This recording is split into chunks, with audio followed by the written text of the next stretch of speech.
Stand by for the cameras.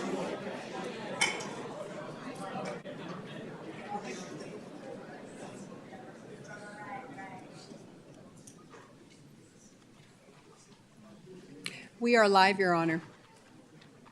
Good evening, ladies and gentlemen. It's my pleasure to call to order the Newark City Council meeting for Thursday, July 24. Please join me in the Pledge of Allegiance. I pledge allegiance to the flag of the United States of America and to the republic for which it stands, one nation, under God, indivisible, with liberty and justice for all.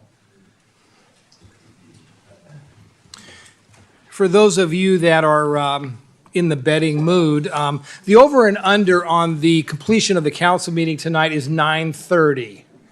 So those of you that, that's the over under. Mr. Benoon, I don't know what the bookmakers are suggesting, but we'll see how that goes. On a more serious note, ladies and gentlemen, tonight we will be adjourning the meeting in memory of retired Newark police officers George Stoner and Isaac Don Skipper. George Stoner joined the Newark Department in 1968 as a reserve officer and became a full-time officer in 1970. He played a vital role in pioneering efforts such as the First Stop Team and the Neighborhood Alert Program. He served as a juvenile officer, detective, fraud, forgery investigator, and field training officer. He was Officer of the Year in 1972 and retired from the department in 1990. Officer Stoner's son-in-law is retired Newark officer Mike Warren, and his grandson is Sergeant Matt Warren. Matt, are you here tonight?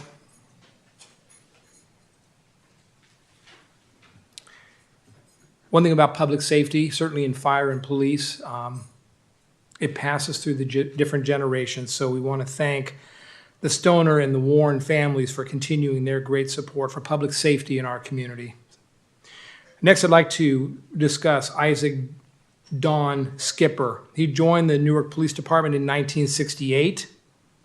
He was promoted to the rank of sergeant in 1976 and retired in 1990 after 22 years of devoted service. During his career, he served the community with honor, professionalism, and quiet leadership.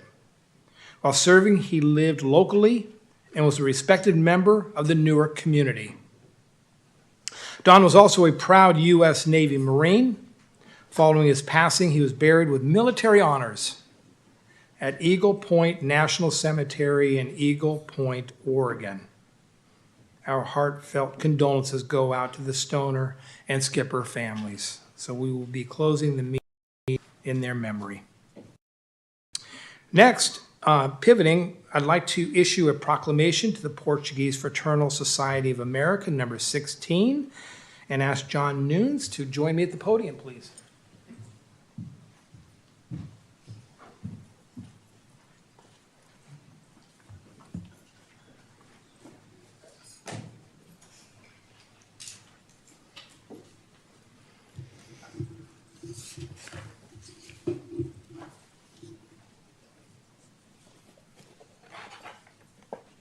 This is proclamation number 1948, issued to the Portuguese Fraternal Society of America, Council number 16, on their 102nd anniversary. And by the way, as I digress for just a moment, the Portuguese community have been an instrumental part of our community since we became a city almost 70 years ago. We're appreciative of the folks that enjoy Portuguese as their heritage and their culture, and want to thank them for continuing to be a vibrant member of our community.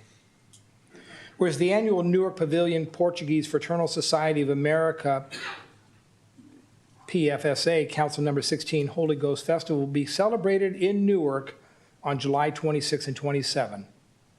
Whereas this event will also be the celebration of the Society's 102 anniversary in the city of Newark. Whereas the early members of PFSA were involved in and contributed greatly to the development of the city of Newark, Whereas these early members of PFSA established the Holy Ghost Festival, thus preserving their Portuguese homeland traditions and sharing these traditions with all of Newark's residents. Whereas the city of Newark wishes to join the Portuguese community of Newark in the celebration of their 102nd anniversary of the annual Newark Pavilion PFSA, Council Number 16 Holy Ghost Festival. Now, therefore, I, Michael Hannon, Mayor of the City of Newark, on behalf of my colleagues on the City Council, proclaim July 26, 27 as days of celebration for the Portuguese Fraternal Society of America, Council Number 16, and their 102nd anniversary, and ask all citizens of the City of Newark to join in celebration of this event and in celebration of the rich cultural history that our Portuguese community shares with all the residents of Newark. And if you have an opportunity to observe the parade as they head down to St. Edward's on Sunday, is that for the 11 o'clock Mass? Yes, well, it's actually at the hall. Is it at the hall? Okay. It's such an incredibly vibrant celebration. So it's my pleasure to award you with this certificate and proclamation. And would you like to say a few words? Sure. Yeah, go ahead. Like the mayor said, the Portuguese organization has been around Newark for so many years. If you have never been there or have never seen it, come out. Kids will love it. It's a long parade that goes down Thornton. It loops around and it comes back to the hall. We serve food. If you've never been there, come out, enjoy it. It's a great time with kids and families. So thank you.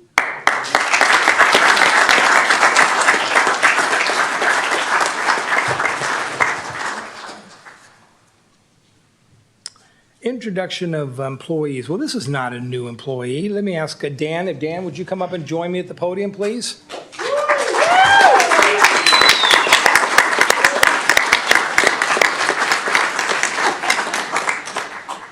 I'm going to try. Go ahead. All right?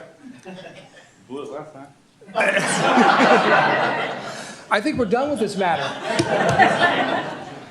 I'm going to say Dan Ciancerula. Good job. Fairly better? Excellent.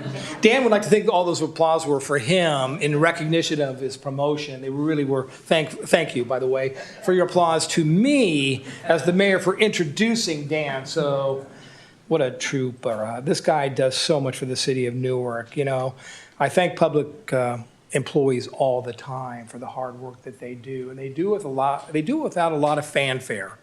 I have a job to do. I serve the residents of Newark. I understand what my role and responsibilities are, and I'm going to do it. And I'm not expecting people to pat me on the back because that's what public service is all about, to serve the public.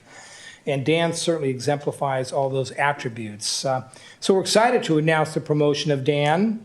I'm going to leave it at that.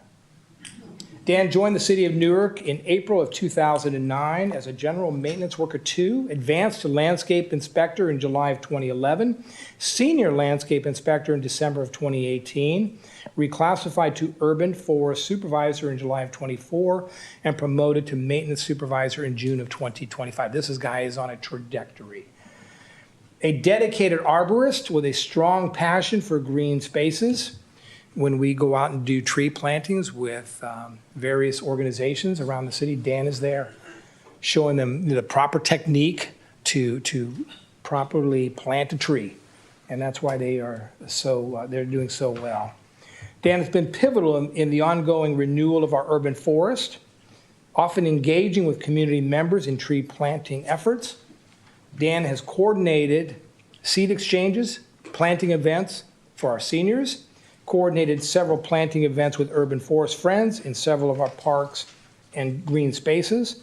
Dan's personal commitment to horticulture extends to his thriving home garden, from which he frequently shares with his colleagues. So congratulations on your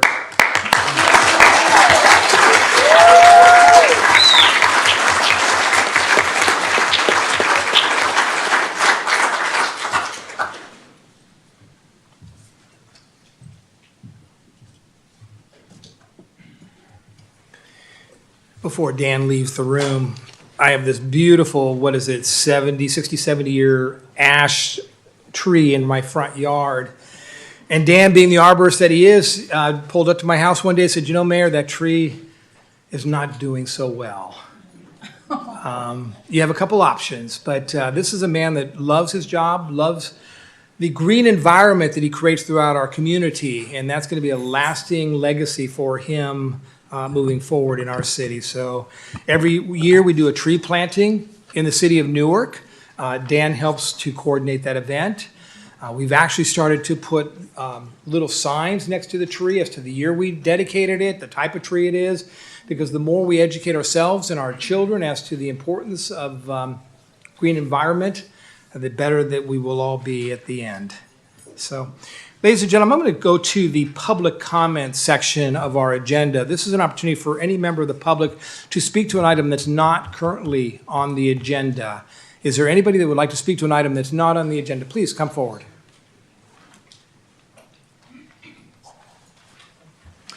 Good evening. Good evening, everyone. My name is Renu Malhotra. Some of you might recall me from the election campaign trail last year. I, of course, could not join the coveted desk here, but I did not leave my passion for bringing AI and technology to help advance our city. As such, I have a group of young men and women here who have been putting forth their technology, their platform to various city councils, such as Dublin, San Ramon, to help bridge the city with the council so that we could advance the efforts that you have in governing the city in a better way, and for the city members, for the city residents to be able to leverage technology and be connected and help modernize our city to do things in a much more advanced way, be connected to the city council meetings, be able to derive insights and get their input and feedback to you in a much more efficient way. So without further ado, I would invite this team to share with you all what we have, and if it interests us, we can either bring them for a bigger demo or put them in front of the public and see how we can leverage them for our city. Excellent. So with that, opgov.ai.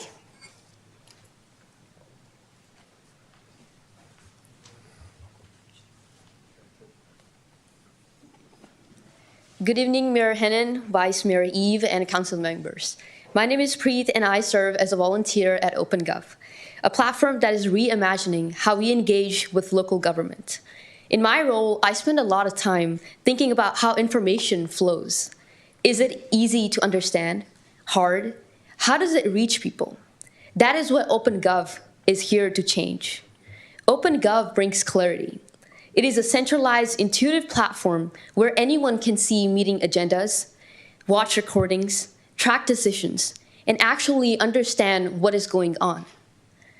No more PDFs buried in folders, just simple, searchable, living information. We encourage every resident to create a free OpenGov account. It takes under a minute, and it lets you follow issues that matter to you, receive alerts, and even share your thoughts directly with us through reactions to posts, which we encourage. We always welcome comments and feedbacks, which can be given directly through our website or through our social media. Thank you.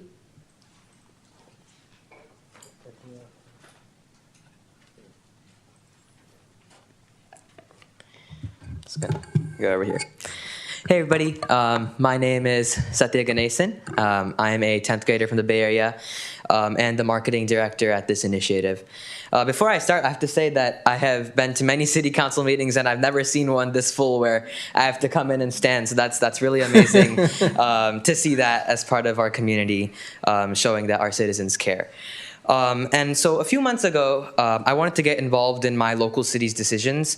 And then I tried to go through, everything, and it felt like a scavenger hunt on their website. I couldn't find things. I was going through meeting minutes, and it was taking too long. And that's where I discovered open governance. Over the last few months as the marketing director, I have seen firsthand how this platform can become a powerful pocket tool for residents. Open governance it's not just a website, but it's way more than that. It's a bridge to local government. And it lets anybody view agendas, follow meetings, and understand how decisions are being made. And we're not done yet, just yet. We're introducing a chatbot, an AI chatbot in our website that answers your questions about city government instantly. So, want to know when the next budget hearing is, or want to know who voted on what? It'll tell you immediately. And we're just getting started with these things. So before I conclude, I want to invite residents of Newark and everybody on the city council to create an open governance account and test it out and give us feedback for how we can improve this. And we want to work with the government to make it transparent. Thank you. Thank you. Yeah. You said you're a 10th grader. Yes, I'm in charge of marketing. Yes. Amazing. Congratulations. Thank you so much. Thank you so much. Don't we say 13 is new 30? 13 is the new 30. Well, I keep telling people 69 is the new 49, so that works. Oh, sure. Dear Mayor and members of Newark City Council, my name is Hari Kathrani, and I'm here to briefly add to what my colleague Satya shared. The core goal behind building this platform is to enhance resident engagement in the city's decision-making process. We believe this can be achieved by making public information significantly more accessible and easier to navigate. To do this, we use a combination of AI and a dedicated team of volunteers who verify the content before it's published, ensuring accuracy and reliability. We invite you and Newark's residents to explore the council's meetings we've made starting from January 2025. You'll be able to filter by topics of interest and even use our AI assistant, Noha, which he just talked about, to get direct answers to your questions. If the city would like to include this in a future agenda, our team would be happy to return and share our insights in more detail. Thank you for your time and dedication. You're welcome. Thank you. Thank you. Our pleasure.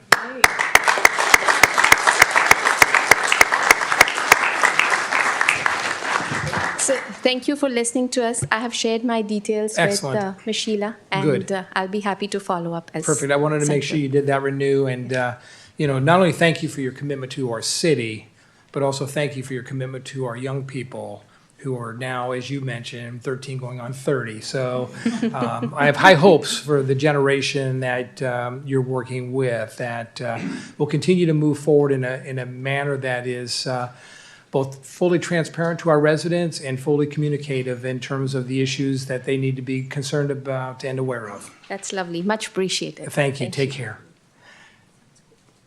Yes. Welcome. Thank you. Good evening, Honorable Mayor and Council. I'm Joe Chu, General Manager at Public Services, and I oversee our operations in the Tri-Cities area. I'd like to start by thanking each and every one of you and the residents and businesses of Newark for their patience during this work stoppage. We fully acknowledge the challenges it created, and we understand the community's frustrations. I'm happy to report that we are now on our regular service schedule and are caught up in the vast majority of the city. We've worked the extra hours and the extra trucks necessary to get the excess materials off the streets over the past week.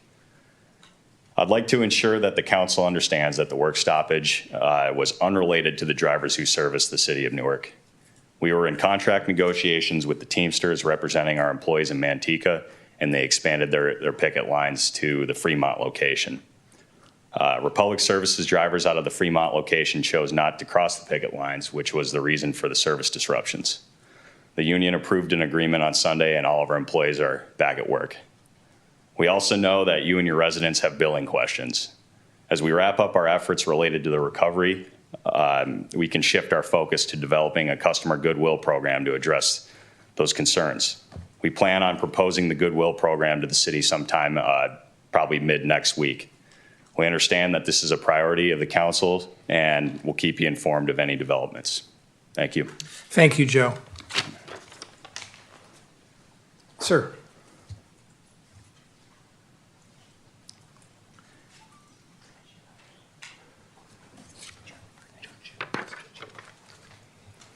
How are you, my friend? I am good, Mayor Nice to see Hannon. you. How are you? Very well, thank you.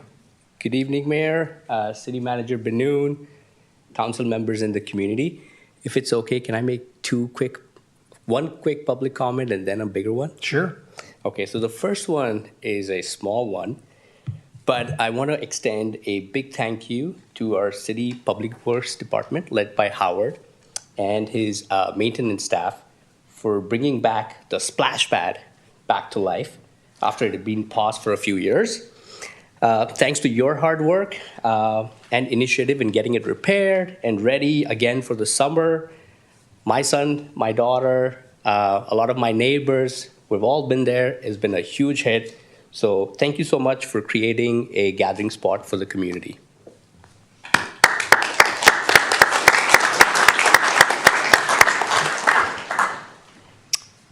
Now I'll do the other one. Yes. You want to start again, Sheila? Oh, sorry. We'll give you another minute. Okay. Don't worry about it. Perfect. Okay. So me again. My name is Namit Saxena, and I'm here tonight on behalf of the Glass Bay Homeowners Association and our 217 homeowners to offer a heartfelt thank you to Mayor Hannon and City Manager Benoon. Earlier this year, our HOA was finally able to resolve a 6-year property tax issue that had incorrectly placed our community park, Glass Bay Park, into a delinquent status. This error dated back to 2018 and had created potentially a nearly $200,000 bill in back taxes. So that was almost up to $1,000 per household, unexpected and unfair burden on our homeowners. Despite years of efforts of me and other HOA board members, we weren't able to make real progress until Mayor Hannon and City Manager Benoon stepped in. Thanks to your leadership and hands-on engagement, you brought together the city and the county to correct the park's classification and fix the issue once and for all.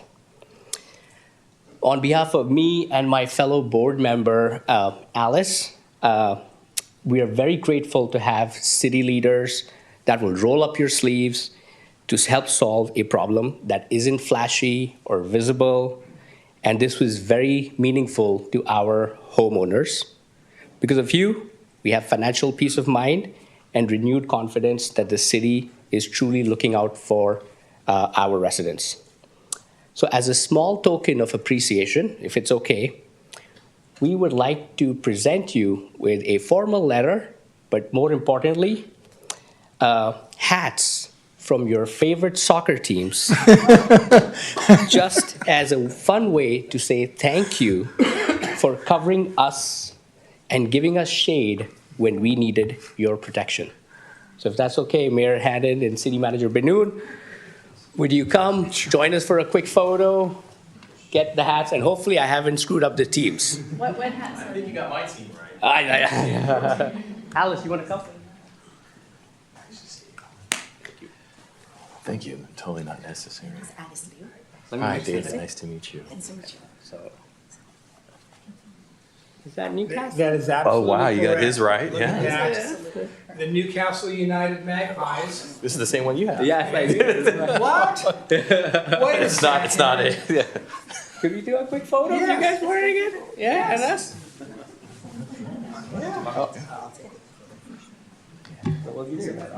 Yes. Imagine you guys.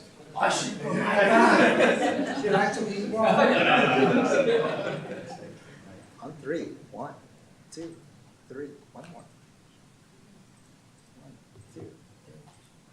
Thank you so much.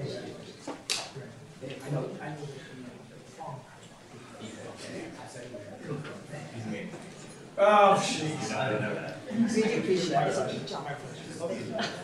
Yeah. It's a striker, but.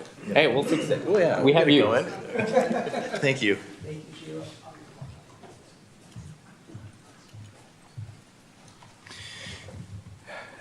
Mr. Benoon, the city attorney has advised me that that's not a Form 700 issue. So I just want to make sure we're clear on that. Is that my understanding, city attorney?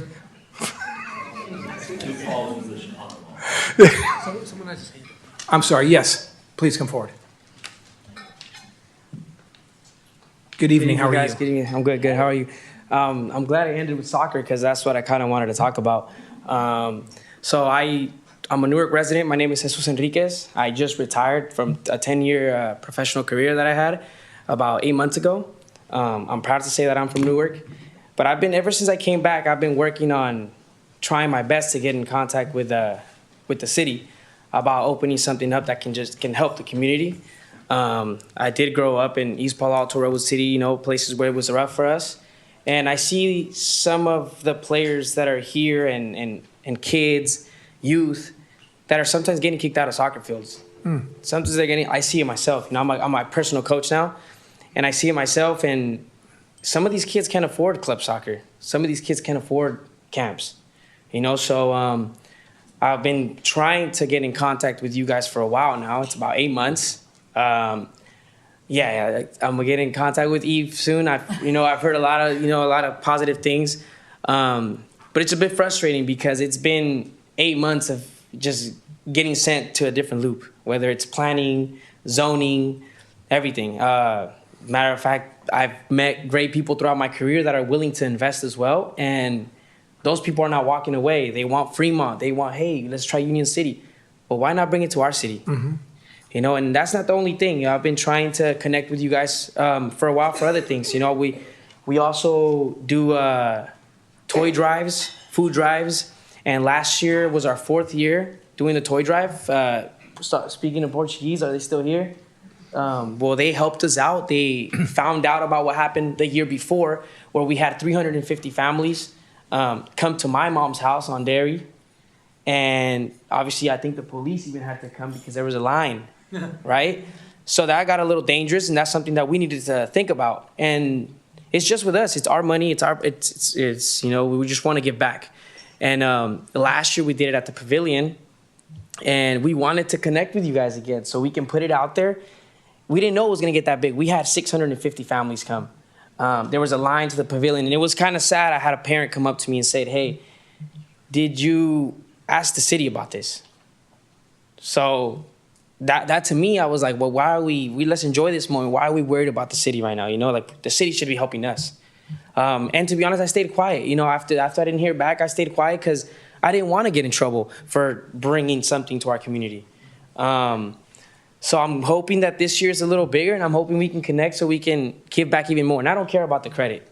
I don't care about the credit at all. You guys can name it City Newark. It doesn't have to be Chuy Enriquez or our foundation or whatever. It could be you guys. But as long as you guys help us get it out there, we can help out more families. And yeah, going back to the fields, that's what I kind of want to bring here. We have people from our city driving to Watsonville to find a facility. I actually have a shop here. You heard on Thornton, and we have meetings. And I've heard from the last meetings that we want to bring people into our city. We have our own people leaving to Palladium to play. We have people from here crossing the bridge, paying toll to go to Sports House. Why not open something like that here where we are going to bring people? And not only bring in people from other cities, but help our kids out too. After school, they got a place to go. They got a place to play. The field's locked. We're Newark. We have one field. Fremont has 9. We have one field here. Kids can't afford it. They're walking all the way to Silliman, doing what they can to get in, 5 minutes later getting kicked out. Where do they end up? Where do those kids end up? It makes me want to tear up a bit, I have 2 nephews myself. And, it kind of sucks that it's been taking this long to get a hold of you guys. And I know you guys are busy, of course. Look at all these great things that have been said. I've never been to something like this, and this is my first time.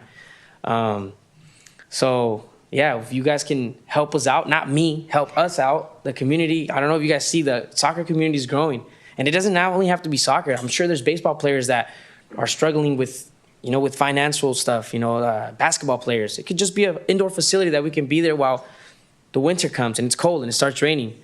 But yeah, the zoning has been a problem for a while, so, and I'm barely learning about it now, but I just wanted to come up here and speak on it since I couldn't get a hold of you guys there. I know, like I said, you guys are busy, so I'm not blaming you guys at all, but I heard about this, and they were like, you know what, try this, and maybe they can get you in contact right away or something. So, yeah, that's all I wanted to say. Perfect timing, right? Well, Yeah. really quickly, Newark has a history of outstanding youth soccer over decades. Yeah. I'm hopeful that you gave Mr. Benoon your contact information I so can that get- he yeah. can get back to you with a response to a number of the questions that you raised. But I want to leave you with thanking you for coming tonight and thanking you for your advocacy for youth sports in our city of Newark, because you're absolutely correct. When kids aren't active, that's when trouble arises. So thank you for that, and we'll certainly do our best. We're going to come out with a new Parks Master Plan in the near future. Okay? And the last time we did a Parks Master Plan, we listened to the community, and the 3 priorities that the community raised, we did all 3 of them. So please participate in the Parks Master Plan when that comes forward later in the fall, and we'll see if we can maybe put additional soccer fields as one of the items that the council looks at and considers, okay? Yeah. Yeah. Excellent. Okay. Thank Sounds you. good. Thank you, guys. I You're appreciate welcome. it. Thank you. Other speakers?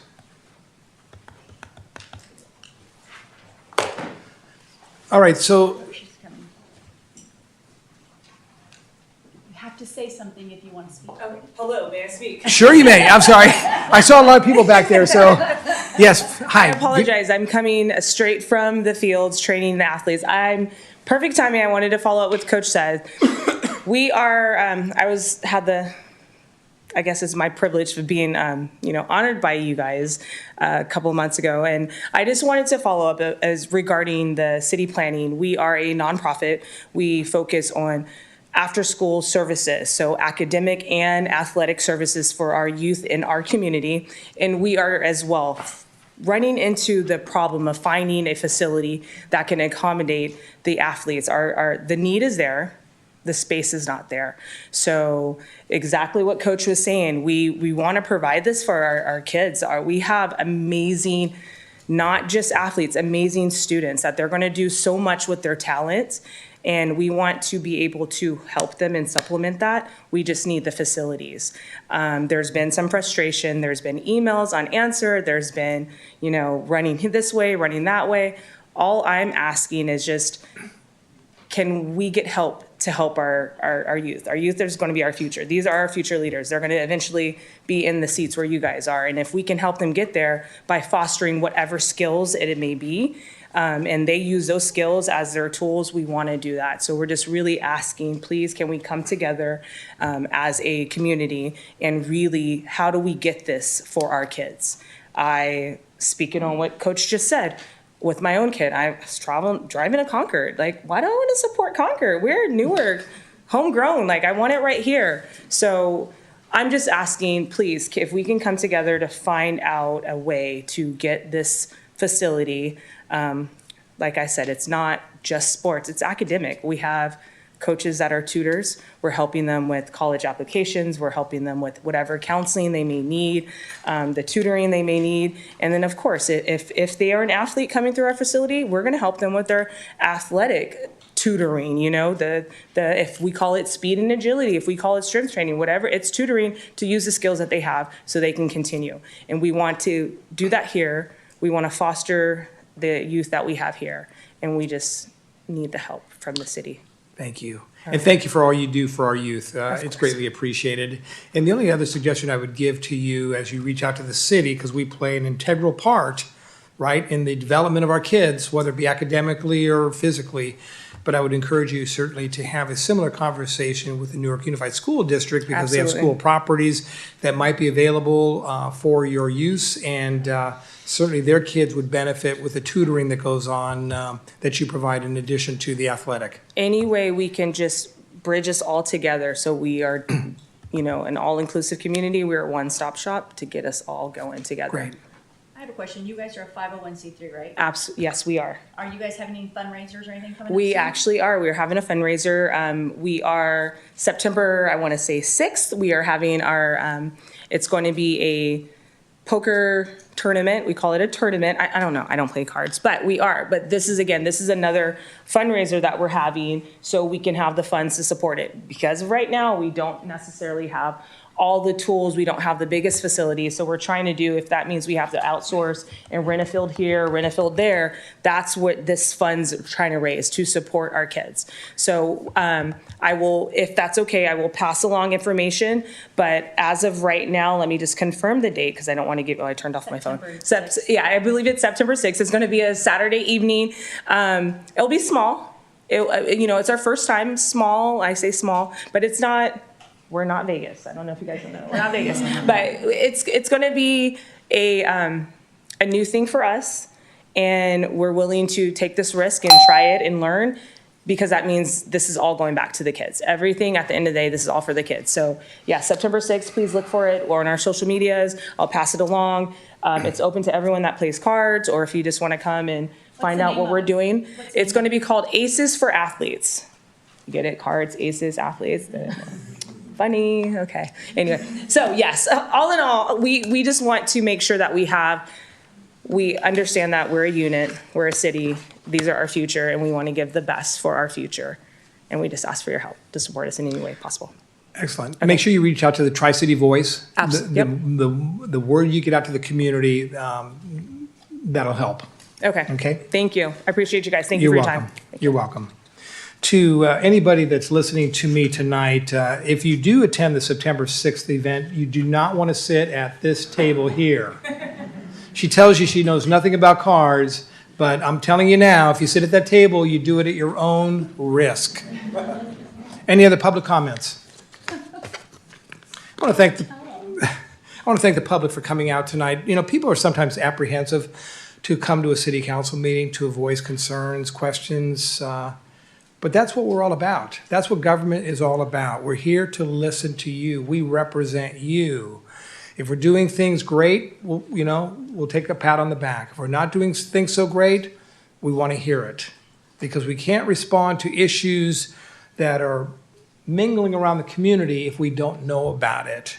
So this is a great forum for folks to feel free to come and speak to the council, because we're going to respect you and we're going to listen to you. So thank you for those folks that have the courage to come out tonight. And with that being said, I'm going to go ahead and close the public comment section. The next item on our agenda is the consent calendar. Is there any item, City Manager, that you would like pulled from the consent calendar?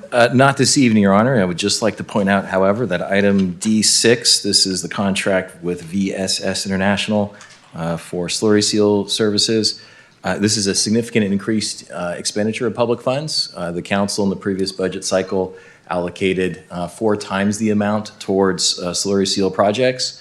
I thank the council for their leadership, and I'm looking forward to increased street pavement maintenance as a result of this contract. So with that in mind, nothing this evening. And to that point, Mr. Benoon, I know that that's certainly one of the more significant issues that our residents are concerned about, is the condition of their streets. And we just ask you to remind our citizens that they can go onto the City of Newark website and see a list as to what streets will be receiving these services, if that's not correct. That's correct, Mayor. The staff report contains an itemization of all lists that, of all streets, that staff plans on addressing in this slurry seal project, and that information will be posted online. And I thank our Public Works team for taking care of this. Do we need to applaud him again? Is there any item that the public would like pulled from the consent calendar? Colleagues, any item you want pulled from the consent calendar? Ladies and gentlemen, the consent calendar consists of the following items. 1 is the approval of audited demands. 2 is the approval of the July 10, 2025 minutes. 3 is adopt a resolution approving a memorandum of understanding with the Newark Police Management Association. 4, adopt a resolution approving a side letter agreement with the Newark Police Association NPA to align the reinstatement provisions of the July 1, 2025 through June 30, 2028 memorandum of understanding with the city's personnel rules and regulations.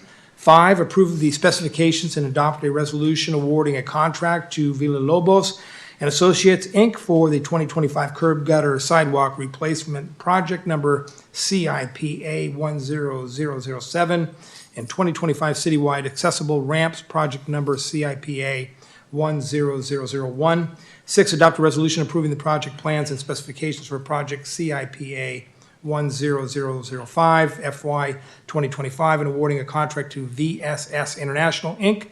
for the 2025 slurry seal project and approving an amendment to the budget. This is exempt from CEQA review per CEQA guidelines, section 15301. 7, adopt a resolution authorizing the city manager to execute an agreement with Hello Housing to develop and administer the first-time home buyer assistance and below-market rate home buyers program. And I know there's folks in the audience here from Hello Housing, so I just want to take an opportunity to thank any advocate in the room or in the city that advocates for quality housing, low-income housing, and affordable housing. Their assistance is greatly appreciated. That is the consent calendar. If I can get a motion and a second to approve. So moved. By Councilmember Del Contancio, seconded by Councilmember Councilmember Grandal. Please vote.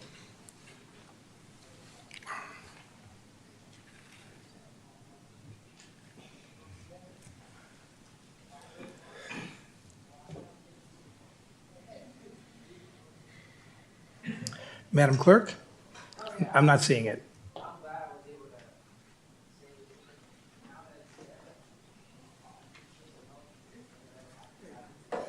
You know, when you start pressing buttons, that doesn't always solve the problem.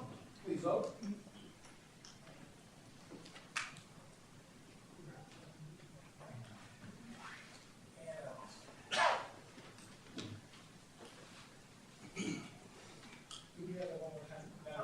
We just need Councilmember Grindal to cast his vote. He's not available to one on the screen.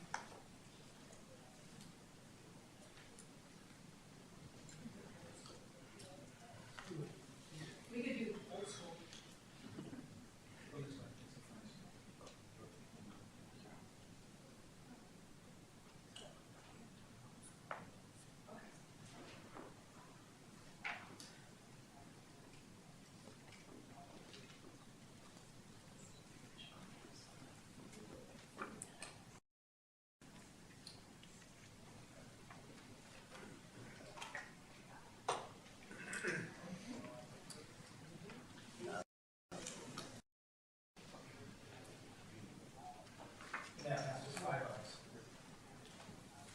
By the way, Madam Clerk, I forgot to indicate at the beginning of the meeting that all council members are present this evening.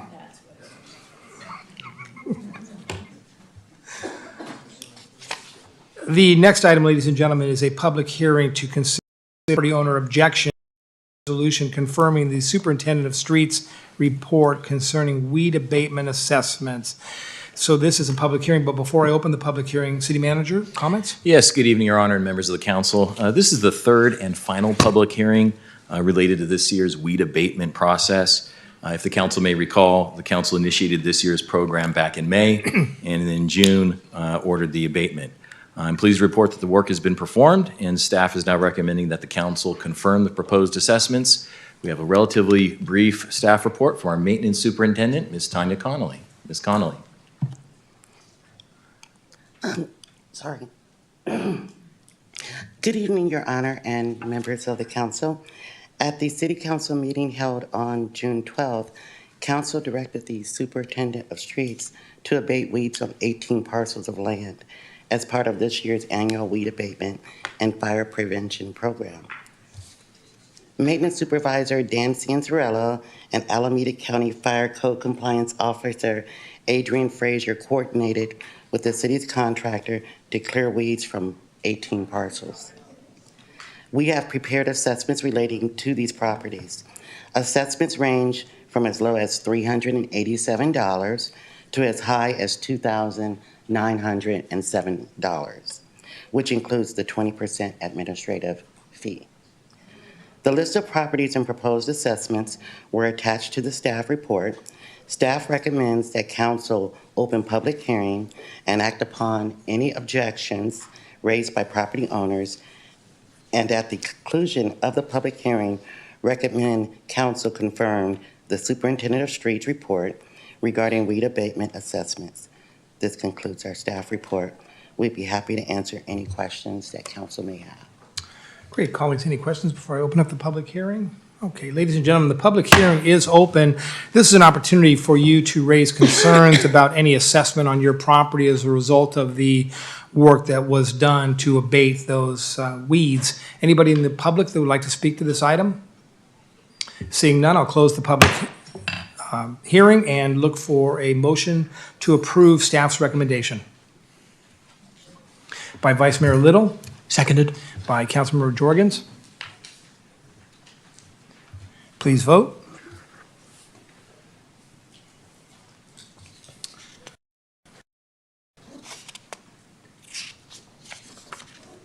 And that passes unanimously. Thank you for the report. Resolution of the City Council of the City of Newark confirming the report of the Superintendent of Streets concerning weed abatement assessments and approving special assessments. Thank you. Next item is a hearing to consider a call for review of the Planning Commission's adoption of resolution number 2022 approving the Prologis project at 6756, 6792 Central Avenue, APN 92A 2165-14, 15, 16, and 17, consisting of the following entitlements: design review, DR 2022 through 10, a minor use permit, MUP 2024001, and a conditional use permit, U2024-001, to allow for a new industrial building and associated on-site improvements, and consider a resolution affirming the Planning Commission's action and a resolution overturning the Planning Commission's action. City Manager? Yes, Your Honor. So, this is a public hearing to consider approving entitlements for construction of a 315,000 square foot facility located on Central Avenue. The project applicant is seeking 3 entitlements from the council this evening, specifically a design review approval, conditional use permit approval, and an approval of a minor use permit. This item was approved by the Planning Commission unanimously on June 24th.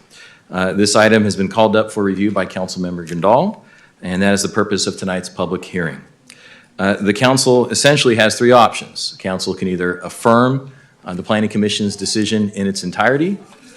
Secondly, the council can affirm the Planning Commission's decision with certain modifications. And thirdly, the council can reverse the Planning Commission's decision, which would effectively result in denial of the project. And resolutions have been prepared for either scenario. Before we proceed any further, I'd like to acknowledge that the chair of the Planning Commission is here in the audience, Ms. Lori Bogusich. Per the city's municipal code, the chair of the Planning Commission is required to be here and be prepared to answer questions should the council have any in regards to what occurred at the hearing before the Planning Commission. I'd just like to acknowledge her presence and thank her for her participation this evening. We have several speakers tonight, including our environmental consultant as well as the project applicant. And we will begin tonight's presentation with Associate Planner Joseph Bolletbot. Mr. Bolletbot, you have the floor. Awesome. Thank you. Good evening, Honorable Mayor and City Council members. My name is Joseph Bolletbot. I am the Associate Planner who reviewed this project. And this is a hearing to consider a call for review of the Planning Commission's adoption of resolution number 2022 approving the Prologis project at 6756, 6792 Central Avenue. Additionally, this is a hearing to consider a resolution affirming the Planning Commission's action and a resolution overturning the Planning Commission's action. This project includes a design review, conditional use permit, and minor use permit to allow for a new industrial building and associated on-site improvements. The applicant for the project is Ryan Marshall, and the property owner is Prologis LP. Before I begin the presentation, I'd like to introduce the staff as to what David just mentioned earlier, and the consultants who have assisted on this project. And so for the staff from the Community Development Department, we have Stephen Turn, the Community Development Director, and Art Interiano, the Deputy Community Development Director. We also have staff from the Economic Development Division, staff from the Public Works Department. For the consultants, we have Olivia Irvin from M Group, Dina Belzer, the President of Strategic Economics. And I also like to reintroduce the Chairperson of the Planning Commission, Lori Bogusich. For my presentation, I will cover the following topics. Start off with a summary of events, explain the call for review process, go over the project background and overview, go over the California Environmental Quality Act exemption. Throughout the presentation, I'm just going to refer to as CEQA. Physical impacts, findings of fact, staff recommendations, and going over any questions you may have. So on June 24th, the Planning Commission voted 5-0 to approve the project and adopted resolution number 2022 based upon the findings contained in the resolution and subject to the conditions of approval. A notice of action describing the Planning Commission's decision was distributed, which includes the member of the City Council. The notice of action included procedures for a call for review of the decision, which states a member of the City Council may submit a call for review of the decision made by the Planning Commission. Such call for review shall not require any statement of reasons and shall not represent opposition to or support of a decision, application, or appeal. Staff did receive a request for a review of the Planning Commission's decision to adopt the resolution. So this is the first time that the city received a request for a call for review. The zoning code outlines the procedures to follow in addressing a call for review, which includes scheduling the project as a public hearing item at the next available meeting of the body which called for a review, in this case, the City Council, and processing it in the same manner as an appeal. What that means is that the City Council shall use the same standards for decision-making required for the original decision. Next, I'll be giving the overview of the project. So the site is Zone GI, General Industrial, and has a general plan land use designation of General Industrial. The site consists of 4 parcels with a combined lot size of 17.4 acres. An existing warehouse building, uncovered storage yards, fencing, and hardscaping are currently on the property. However, they will be demolished. Additionally, 10 existing trees would be removed to accommodate the project. I do want to note that separate from the review of the request and entitlements, the applicant will submit an application for a parcel map to merge the 4 parcels into one. The parcel map application will be subject to review by the city engineer for approval. The request and entitlements for the project includes a design review for the construction of a new industrial building and associated on-site improvements, a conditional use permit to allow for indoor warehousing and storage use, and a wholesaling and distribution use. And lastly, a minor use permit to allow for an additional height increase to the new pre-finished vertical tube steel fencing to be 6 feet tall within the minimum required 10-foot front setback area. The new industrial building would be primarily in the center of the property. The size of the building would be approximately 315,390 square feet, which includes about 33,806 square feet of office space and 281,584 square feet of industrial space. The building would be predominantly single-story with the exception of a 2-story office. The overall exterior height of the building would be 49 feet 6 inches. The design of the new industrial building would be a contemporary style design consisting of high-quality tilt-up concrete with metal panel accents. There would be a placeholder for a public art installation at the front elevation, which would help enhance the aesthetics of the building since the site is along Central Avenue. As part of the conditions of approval, the applicant would be required to work with staff on the public art installation as part of the building permit submittal. Here is the south elevation that faces the back of the property and the east elevation. The south elevation currently shows a total of 46 dock doors with 2 drive-in doors. Because the project consists of a speculative building with no tenant, staff reviewed the proposed number of dock doors to ensure that the project could make the necessary findings for approval. A building with 46 dock doors may promote an indoor warehousing and storage use and a wholesaling and distribution use rather than advanced manufacturing and research and development uses. The applicant has worked with staff to address this, and in response, the applicant provided a conceptual plan showing 32 dock doors with 2 grade-level doors and 14-door knockouts. Staff believes this design allowed the project to make the findings for approval. As part part of the conditions of approval, the applicant will need to revise the project plans to show the 32 dock doors with the 2 grade level doors and 14-door knockouts as part of the building permit submittal. Also, any changes to the design of the new industrial building that include the conversion of the additional door knockouts to dock doors for an indoor warehousing and storage use and or a wholesaling distribution use would require an amendment to the conditional use permit. As for the on-site improvements, new landscaping and bioretention areas would be proposed that includes trees, shrubs, and other ground cover plants. 2 new driveways would be created along the front of the property to provide access to the site and parking areas. The project would provide a total of 396 parking spaces on site. Pedestrian walkways would be provided along the parking areas, bicycle parking areas, trash enclosure in the new building. Sidewalks would be proposed along the project frontage on Central Avenue, and as part of the conditions of approval, the applicant would need to revise the plans to show the sidewalk design as part of the building permit submittal.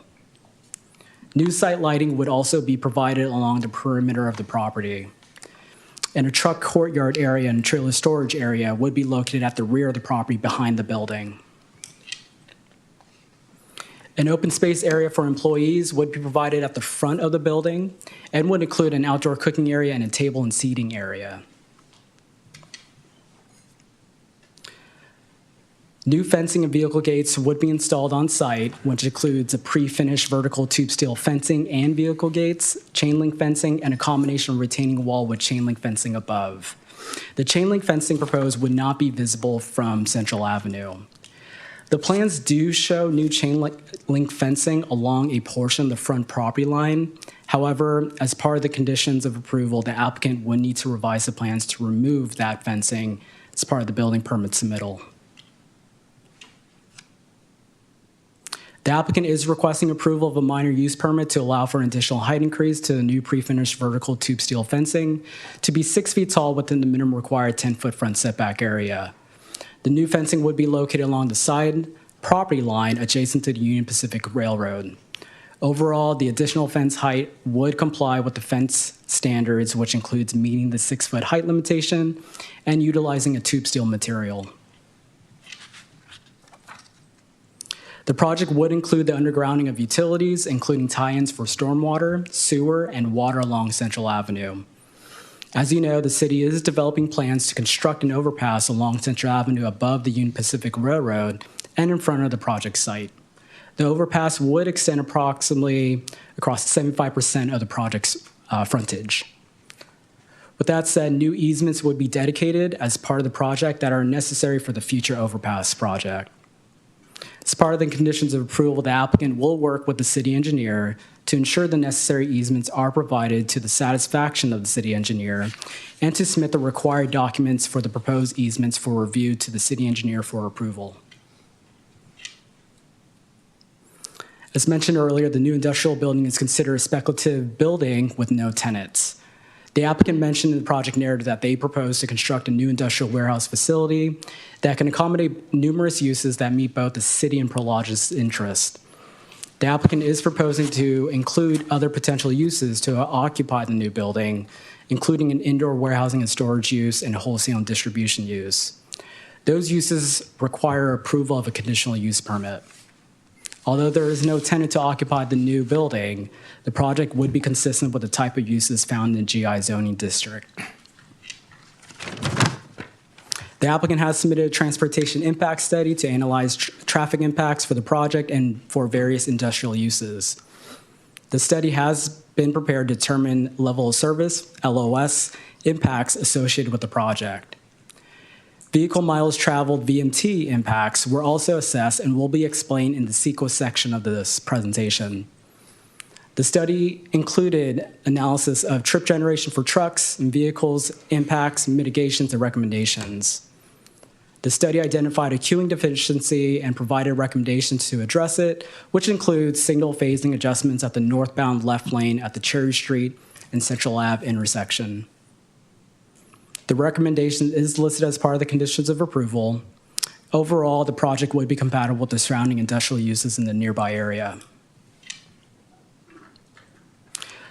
So before the public hearing meetings, the applicant did have 2 community meetings on the project. The first meeting was held back in December 18th, 2023 at the Silliman Center. No members of the public attended the meeting, but for the other community meeting, which was held on January 21st, 2025, that was held at the community meeting room in the Newark Library. Prior to that meeting, staff received written requests regarding sidewalk improvements along Central Avenue, the status and review of the CEQA analysis, and the timeframe and duration of construction. Now I'll be handing off the next part of the presentation to our environmental consultant, Olivia Irvin, from M Group, who will give an overview of the CEQA review process. Thank you. Good evening. Yes, I am Olivia Urban, and M Group, I am a principal environmental planner with M Group, and we were retained by the city to conduct the environmental review for this project. I am going to talk through a couple items regarding the environmental review process. So this is a discretionary action that is before the city. Those entitlements are all discretionary, which is the trigger for compliance with the California Environmental Quality Act, CEQA. The central purpose of environmental review is to disclose the potential impacts, the potential environmental consequences of carrying out a project, and to provide ways to avoid, reduce, or offset those in a way that allows for informed decision makings and information to the public so that the implications of the project can be understood before a decision is made to carry out the project. So that's the central purpose of the environmental review process itself. And CEQA practitioners have many tools at our disposal and lots of legislation and case law to guide us. And in carrying out environmental review, we are constantly directed back to the Appendix G checklist of the CEQA guidelines, which includes all of the environmental topics shown here in this slide. And the CEQA analysis for this project relies on and builds off of the city's programmatic general plan EIR, and it addresses in detail each of these topic areas. So in addition to the reliance on the programmatic analysis that sets the framework for the city's plan to develop and continue to build out in accordance with the general plan and the EIR, this CEQA analysis also includes site-specific and project-specific technical studies.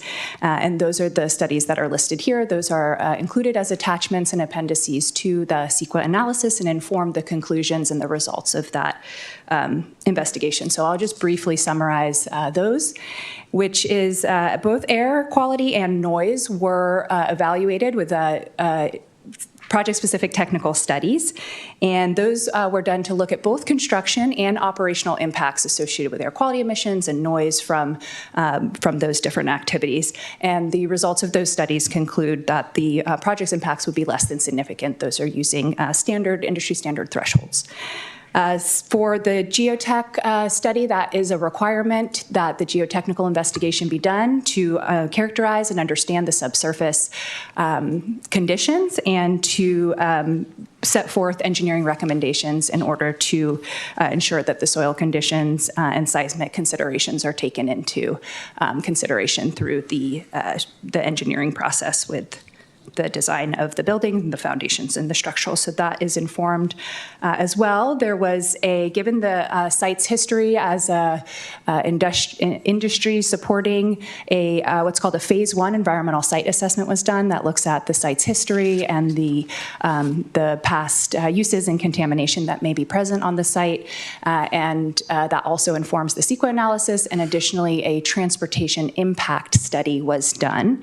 The transportation impact study evaluated the The vehicle miles traveled, that's the new threshold that is required for circulation. In the past, it's been level of service.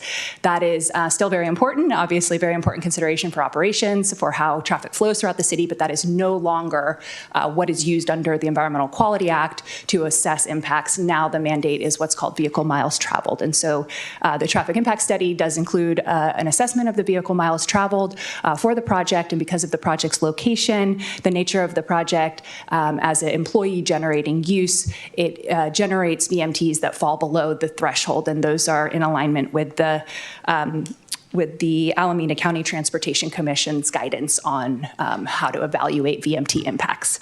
So that study concluded that impacts to circulation for VMT would also be less than significant. So just to reiterate a couple of the findings, this project, the environmental analysis found that the project is consistent with the land use and zoning designation of the general plan and falls within the development analysis that was conducted as part of the general plan EIR. The documentation for the CEQA analysis before you concludes that there's no new or more severe impacts, and it does hold and carry over some of those mitigation measures to ensure that impacts are controlled, and those are imposed on this project as environmental conditions of approval. So the document that is before you is an exemption that word tends to think it's a light CEQA review or only a small amount. This is a very well documented exemption supported by a number of technical studies. And this, the document demonstrates that the project is consistent and eligible for CEQA exemption. That's a statutory exemption, which is absolute. It's not categorical, it's statutory. And it provides for an exemption under 15168 and 15183 of the CEQA code. And that completes the CEQA portion, and I'll hand it back to staff to finish the presentation, but I'll be here for any questions that you might have on environmental. Thank you.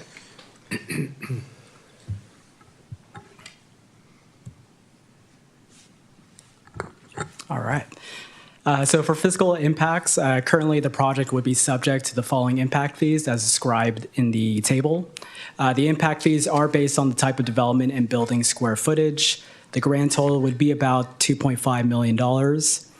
In addition to the impact fees, the project would be required to pay the community development maintenance fee, which is 0.5% of the construction valuation. As part of the conditions of approval, the impact fees and the community development maintenance fee in effect at the time will need to be collected prior to the issuance of any building permits for the project. Overall, the project complies with the applicable provisions of the zoning code, creating an attractive building within the site, would be complementary to the site and enhance the appearance and features of the surrounding natural and built environment. The project will be consistent with many of the Newark General's plan policies, including policy ED-4.4, affordable industrial space, which is to continue to support and foster the growth of general industrial uses, such as warehouse and distribution centers and manufacturing in the Cherry Street and Central Avenue corridors, and other areas designated for general industrial uses on the land use diagram. Based on staff analysis and determination from the Planning Commission, the design review criteria, conditional use permit findings, and minor use permit findings for the project can't be made in the affirmative. So with that said, staff recommends that the City Council consider one of the following actions. One is to affirm the Planning Commission's decision to adopt the resolution without any modifications to the project approvals. Two is to affirm the Planning Commission's decision to adopt a resolution with changes to the project, the required findings of fact, and/or the conditions of approval. Or three, reject the Planning Commission's decision, thereby denying the project based on an inability to make the necessary findings for approval.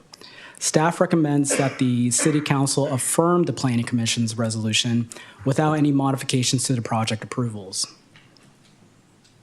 If the City Council seeks to overturn the Planning Commission's decision, staff has provided a draft resolution as outlined in Attachment 5.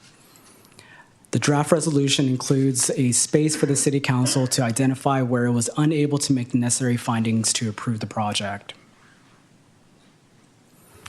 So that concludes my presentation. I'm happy to answer any questions you may have. The project applicant and team members are also available to answer any questions, and they do have a presentation for you as well. Thank you.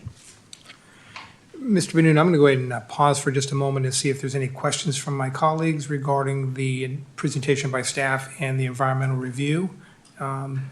I think that would be appropriate, Your Honor, provided, of course, there's no deliberations until after the public Understood. hearing. Any clarifying questions, comments regarding the staff presentation? Mr. Grindal, Councilmember Grindal. Thank you. I have a number of questions. So first of all, just want to clarify that zoning does not actually allow warehousing and distribution without a conditional use permit. Is that correct? Correct. It's required. And how did we assess, this has to do with the environmental issues, but also your findings. How did you assess the impact of the project without knowing what the use is going to be? It's my understanding that the type of use that goes in, even within broad categories of industrial uses, can have very different traffic generating, employment generating conditions. So how was it assessed when we don't know that use, where we have sort of a blank check that we're asked to sign? How was it assessed without knowing anything about the actual use? Yes. So when we reviewed the project, the technical studies did help, provide us with, the clarity and answers to see if the project can meet the overall findings for all the entitlements. At the end, we did see that there is some sort of compatibilityness with the surrounding areas, since it is surrounded in industrial by industrial uses and within an industrial area. So that's how we kind of came up with how the project meet the required findings. I'm sorry, I didn't.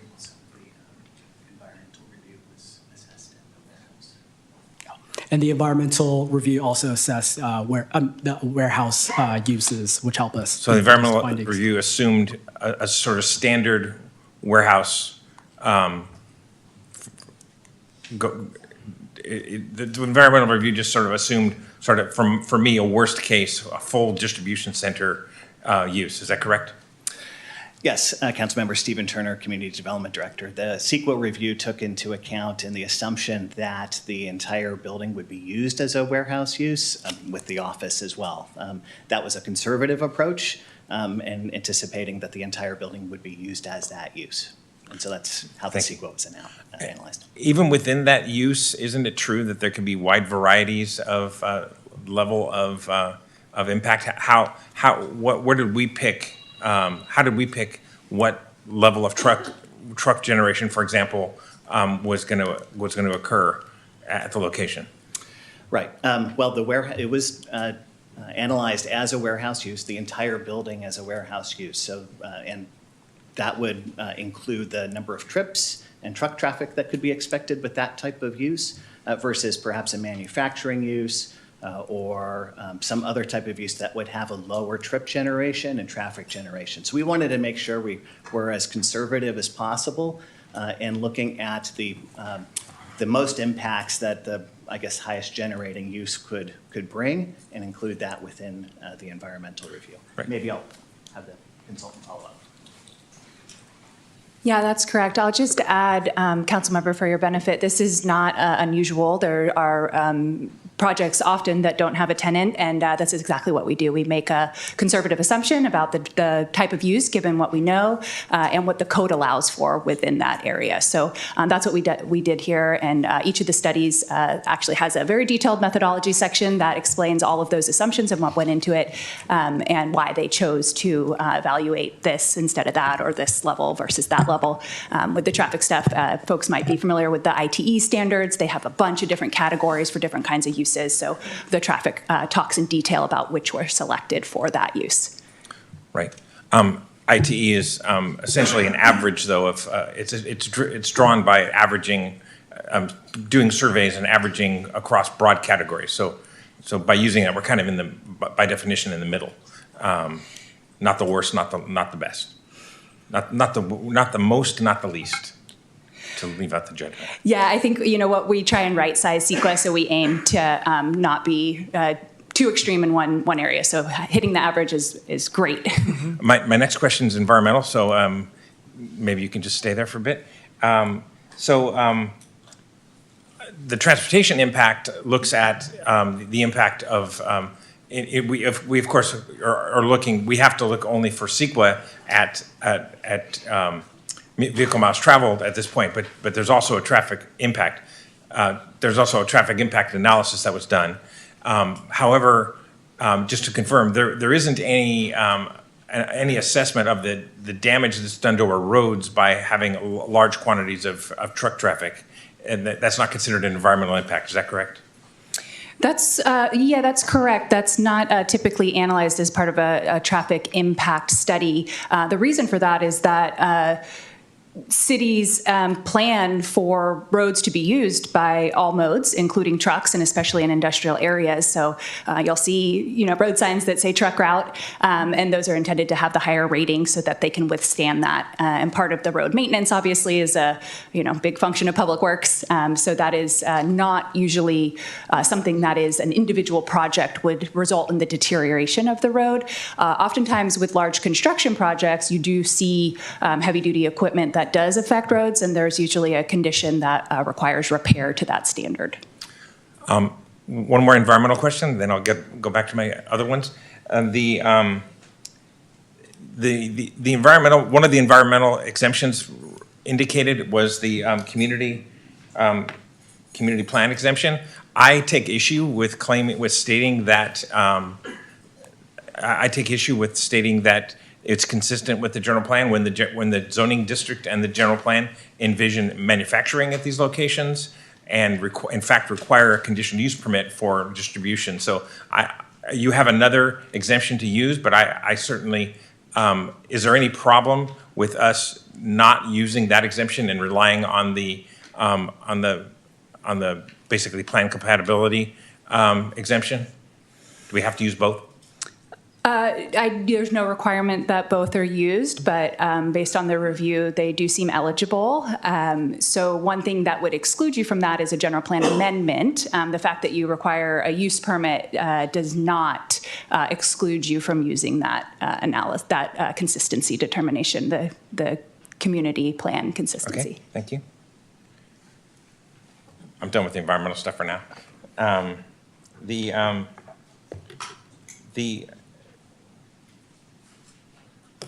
The COP needs findings to support a change that allows a conditional use. And part of those findings is to indicate what the community benefits are for the use. Now, in this case, the proposed use, the change, has a deleterious effect on traffic, it has road maintenance, and city revenue.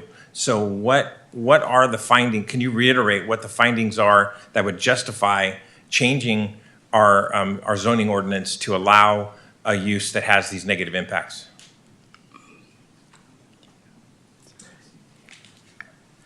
Thank you, Council Member. Through these actions, we are not requesting a change to the zoning ordinance. We are requesting that the City Council consider a conditional use permit to allow a use that is conditionally allowed within the district, subject to the findings that are contained within the district. There is a finding within the CUP portion of the ordinance that talks about community benefits and making sure that the proposed use is not going to be detrimental to city finances. I think in this particular case, the redevelopment of the site would result in increased property tax revenue.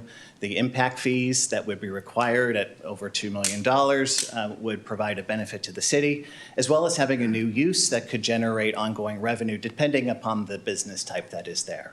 Either low end or high end, depending perhaps if there's a point of sale taking place that might be on the higher end of revenue. I think with all of those, in addition to the work that staff and the applicant did to prepare for a possible Central Avenue overpass and creating easements on the site, really put the city in a good position when and if the overpass gets built, that the Prologis project will contribute to the overall success of that. All of that combined, we felt that the project would be able to make the finding for consistency in not having an impact on city finances. I'm going to want to discuss that, but that crosses over into discussion. So thanks for your answer. the,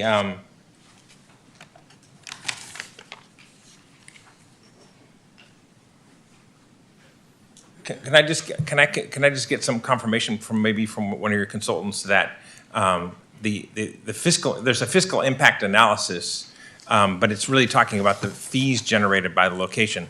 Was there any analysis that compares a typical manufacturing use with a typical distribution center use and the impact, the reduction in revenue that we would come as a part of this? That we're not making more land in Newark, so we have to use our industrial land carefully in order to generate revenue. So was there an analysis done that looks at what we're losing by approving this distribution center use in a location that needs a CUP? There wasn't an economic impact analysis assessed for that in terms of certainly what the city would be losing if the CUP was approved. We did look at it in the other way in terms of what fiscal benefits could come to the city. I think you'll hear a little bit about that within the applicant's presentation for sure. Although we did have our consultant through strategic economics take a look at the claims from the applicant about the range of fiscal benefits.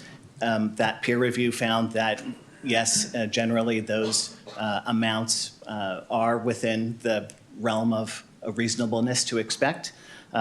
So with that, we felt that this would overall be able to generate revenue for the city, but we didn't look at it in terms of what would the city be losing if we didn't approve the project.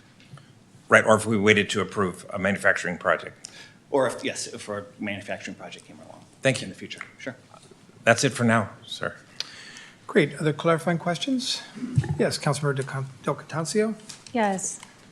Hi, good evening. Thank you so much for your presentation. And also thank you for also having community meetings as well. I think that's always very important. I did note in your presentation that you mentioned there were 2 community meetings, one in 2023 and another recently in 2025. I did have a question regarding those meetings as to whether or not at this time, are there any outstanding issues or questions that ever surfaced that have not been addressed from those meetings? Yeah, so far we haven't received anything new since the meetings. We just haven't received anything else. But we did respond to the folks who did provide written comments to provide the clarification to make sure that they did receive their answers. And so at this time, is everything satisfied? Like Correct. any inquiries? Correct. We haven't received any comments about the overall project. Okay, thank you so much. I appreciate that because it's really important for the public to have an opportunity as well. Thank you. Thank you. Other comments for Count? I just have a couple. One, there's significant benefit to the community. I want to thank the Planning Commissioner Director for being here tonight. This item was heard at the Planning Commission, was unanimously supported by a 5-0 vote. So I want to thank them for the hard work that they did. To my colleagues' questions regarding the building and the fact that it's a spec building, we don't have a tenant currently assigned to come into that. That's not unusual, is it? It's not unusual to have a spec building without a tenant currently identified for an industrial use? For industrial buildings, typically, no, it's not unusual for someone to just build a blank building. As much as it is appreciated, understand, who the tenant, would be, but no, it's not uncommon to get a speculative building as a proposal. And as you indicated in your report, the use can be anywhere from a warehouse use to a manufacturing use to a distribution use. I would imagine any property owner is going to want to maximize the most positive revenue sourcing building at any location. So I would imagine that's something that they'll certainly be striving for. And again, it is a permitted use at this location with the conditional use permit being required. I did have a question on the environmental. If we could pull up the environmental slides, and it's really more of a question for those that may be in the audience or folks that have questions on the environmental slides. And it's, no, go back one, please. No, you were there. Oh, this one? No, one more. there. So the paragraph, and I just want clarification for the audience. The project is consistent with the general plan and will not result in significant environmental impacts that were not previously identified as significant project level, cumulative or off-site effects in the 2013 FEIR. Can you provide some additional information regarding that comment? Sure. So this is language from the California Public Resources Code on what makes this exemption eligible. And so that is the finding here, that through the documentation, through the extensive work in the CEQA document, through looking at all of the environmental topics supported by those environmental studies, the evidence is there to show the connection between what the general plan EIR found and the project-specific impacts. And there's no new environmental impacts and none that were not previously identified. And so that is what that is referring to and what we concluded. I do agree with Councilmember Grindal regarding the level of truck traffic and the impact that they have on our city roads, and would ask you, Mr. Benoon, in the near future, if we could, I don't know, survey other cities, see if there's any other city that looks at this issue in terms of levying any sort of a use tax against these types of businesses that undoubtedly create a little more impact on our city roads. I'm not sure if there's any city that does that, looks into that, but I'd certainly be interested in that information somewhere down the road. Again, and lastly, my only other comment regarding the community benefit, if you've been to the site, it's located there at the T of Sycamore and Central Avenue. Right now, I have a blighted piece of property across the street that's been blighting the community for a number of years. This is going to be a significant improvement and enhancement to the quality of our community. So those would be my comments. I'll turn it back to you, Mr. Benoon. Yes, we do have a presentation from the project applicant, I believe.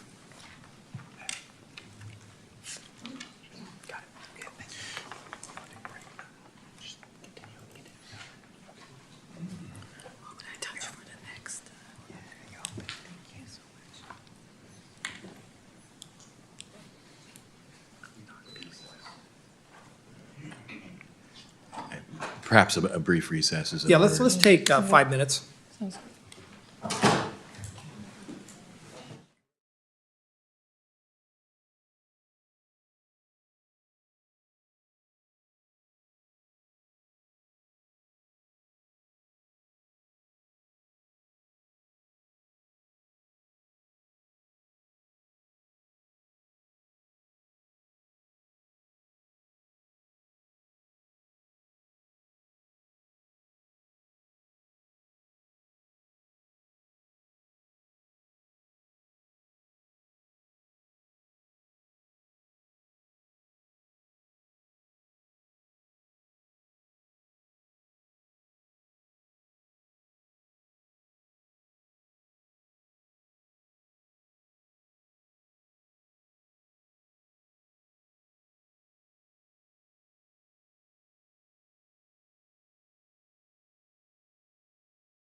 You know I'm always going to take direction from you.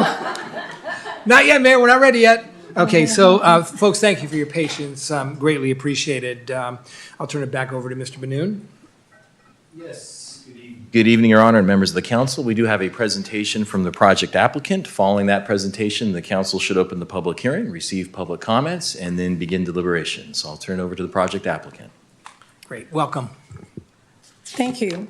Honorable Mayor and City Council, my name is Edessa Bitbedel, owner of ENC Elevate Now Consulting, a small consulting business with over 20 years of experience in land use and economic development in 4 different cities. Joseph, thank you for your work and the comprehensive report and presentation. We really appreciate it. I'm excited to be here and to be working on the Prologis project and with their team. Over the past 18 months, we have worked closely with city staff, Joseph, Art, Stephen, Angela, and the rest of the Newark team, and we are grateful for the partnership and the opportunity to be here today.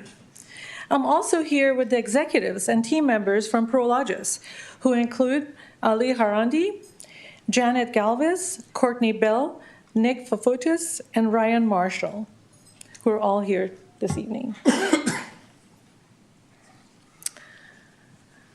Who is Prologis? First of all, I wanted to provide a little background on Prologis and about the organization. Prologis was founded in 1983 in the Bay Area, and it is still headquartered in the Bay Area. It's actually in San Francisco, not too far from here. Prologis is focused on acquiring, developing, and operating the largest industrial real estate and portfolio across the globe. Although it owns properties across the globe, it has a large local team in the Bay Area, and the leadership team is also located in this area as well. The Northern California offices are in San Francisco, Tracy, and one in Milpitas. And that is the exact building that's located in San Francisco. I'm sure if you want, they would definitely give you a tour of it. Company culture, and that is exactly what I really enjoy working with this exemplary team. I worked with many companies throughout my career. Most definitely, I am proud to work alongside this extraordinary company and this team in particular, because Prologis takes a long-term approach. Prologis is more than about buildings. As we have seen, as you drive around California, you see a lot of their buildings. It is really about people. The company culture is a source of pride and is focused on its people and giving back in the communities they do work and business with. They care about people who work in and with the company, people who work in its industrial facilities, and people in the community. One unique example of the company is the Global Impact Day.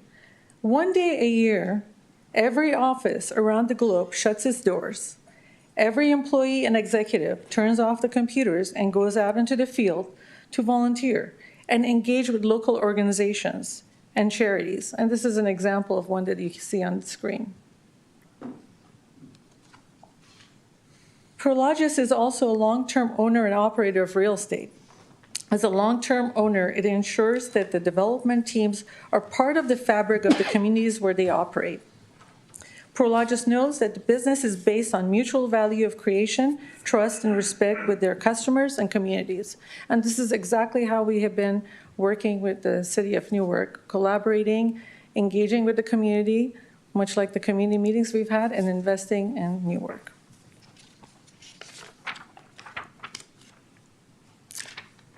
Prologis' success as a global company begins in the community level. The entire team that is here tonight is excited to grow their relationships with everyone in this room and throughout the city of Newark, including those who are watching the meeting online. Prologis started investing in the city of Newark back in 1993 and currently holds 1.7 million square feet of industrial land. Their 12-property portfolio is leased to many different users, including manufacturing and warehouse uses. And two of our examples of our manufacturing are Cephide and Smart Modular Technologies. And this is exactly some of the companies that we have here. Oops.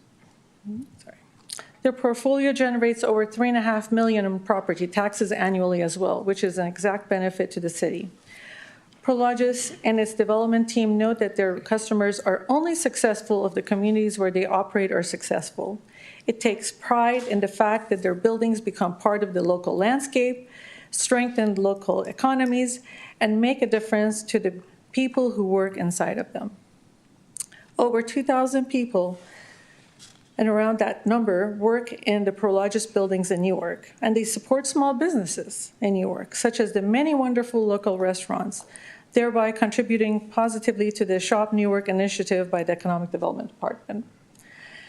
Prologis truly appreciates the partnership with Newark and want to continue growing their footprint here, and that is why the executives from Prologis are all here tonight to show their commitment to the community.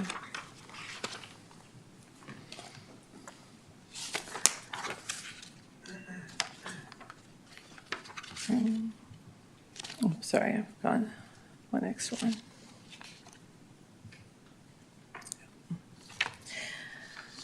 Prologis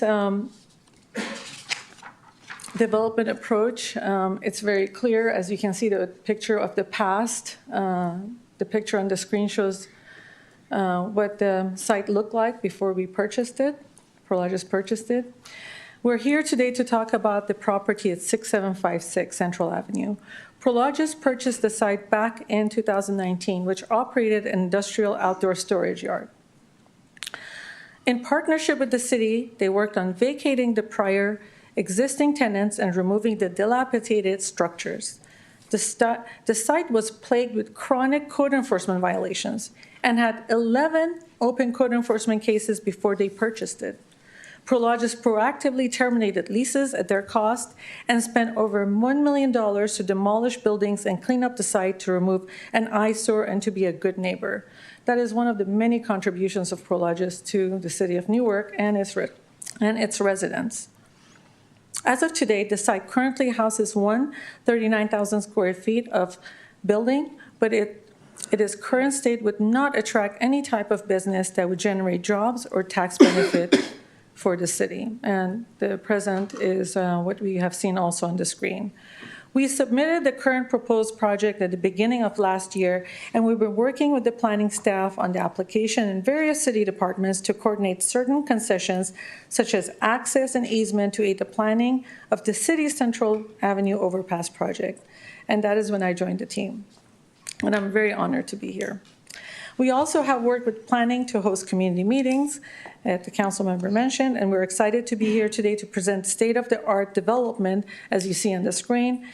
At the last meeting, as it was mentioned by staff, only one person attended, and he was in support of the project. So I would say it's 100% support, if you ask me. Site and location access is, as we all know where it's located, not too far from 84 and 880. We've seen it on the map, easy access. And in terms of collaboration, we believe in partnerships. The site is bounded by the railroad tracks to the west and Central Avenue to the north. It is a little oddly shaped, so we work through challenges in terms of the site planning to figure out efficient access and circulation. Throughout our time working with the city, it has become clear the importance of the Central Avenue overpass project to existing residents and the city. We spend a lot of time with various city departments and our own consultants in planning and the logistics of how that project interacts with ours. We have redesigned our site plan to ensure that there's alignment, as that project is an important transportation network improvement for the greater area. And here's another part of the easement. In addition to the site access, we have coordinated with the city to make it easier to construct the overpass. At no cost to the city, as part of the project CUP approval package, we're providing over 10 easements to make the design and construction of the overpass easier for the city's benefit. The value of these easements are significant, and they will lower costs and provide more efficiency when overpass construction commences. We're committed to being a collaborative partner and to ensure a successful project.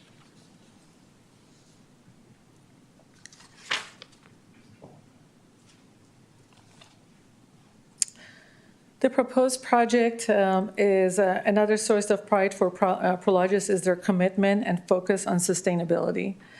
As mentioned, we own these buildings long-term, and we're committed to building high-quality buildings that exceed many applicable development standards. We're also thoughtful with the site plan. The office areas are designed to be facing Central Avenue, while the truck court will be facing away from the street.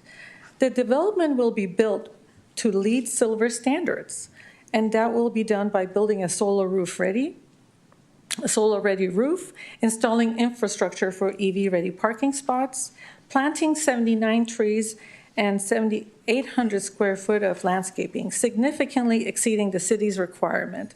And that is exactly what we're going above and beyond.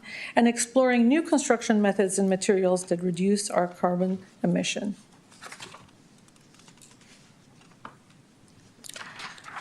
The next two slides are a couple of renderings of the proposed building. As you can see, it definitely makes a difference from what you see to the left of the screen and to the right of the screen. It's a significant improvement, not only to the residents who are driving by, but those who are working in the area.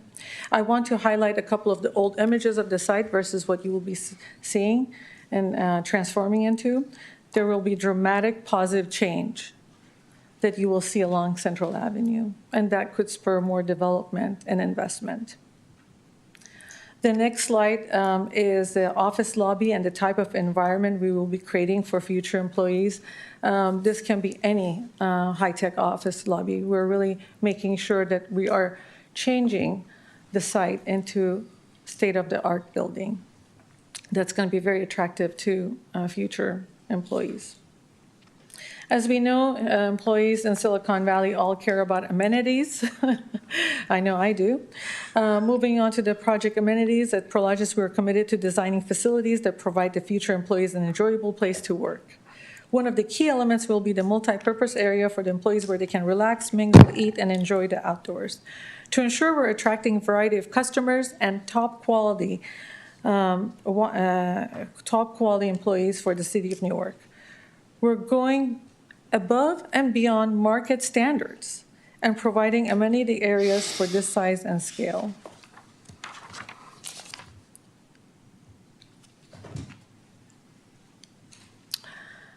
And in terms of the economic benefits, I'm very proud to say that this project will be bringing over 200 construction jobs that will be benefit to the working families who are most likely living in this area. Additionally, this project will bring in 250 to 400 jobs, which will be permanent. As mentioned before, we're very excited to grow our partnership with the City of Newark, staff and local community. This project will also bring over $100 million in investment in the City of Newark, and the development will also provide the city with approximately $2.9 million in development impact fees, which were mentioned. We believe that the revitalization of the site and future redevelopment will be an activation into a thriving business center and attract employers, job creation, generate revenues, and increase safety, which is extremely important. As we know, the more empty buildings we have, there's possibility for vandalism and other issues that occur in any neighborhood. It will also provide access and easement at no cost to the city to enable the construction of the Central Avenue overpass.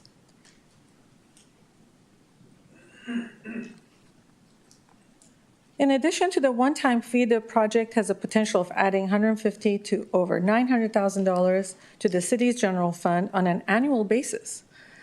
We hired Economics and Planning System, EPS, to calculate the fiscal benefit revenue analysis based on 3 different models: warehouse, fulfillment, and manufacturing. As it is demonstrated, the biggest positive impact would be the fulfillment center, as it captures the point of sale from on-site. Warehousing and manufacturing are comparable in their fiscal benefits to the city, with warehousing at $148,000 and manufacturing at $188,000 per year. And these are annual funds that will be going to the general fund. Thereby, the city can utilize them for any services. As much as we would want manufacturing users, we're seeking the CUP because it gives us the flexibility needed to make this large investment given the current uncertainties in the market, and additionally with the national economy and in particular tariffs.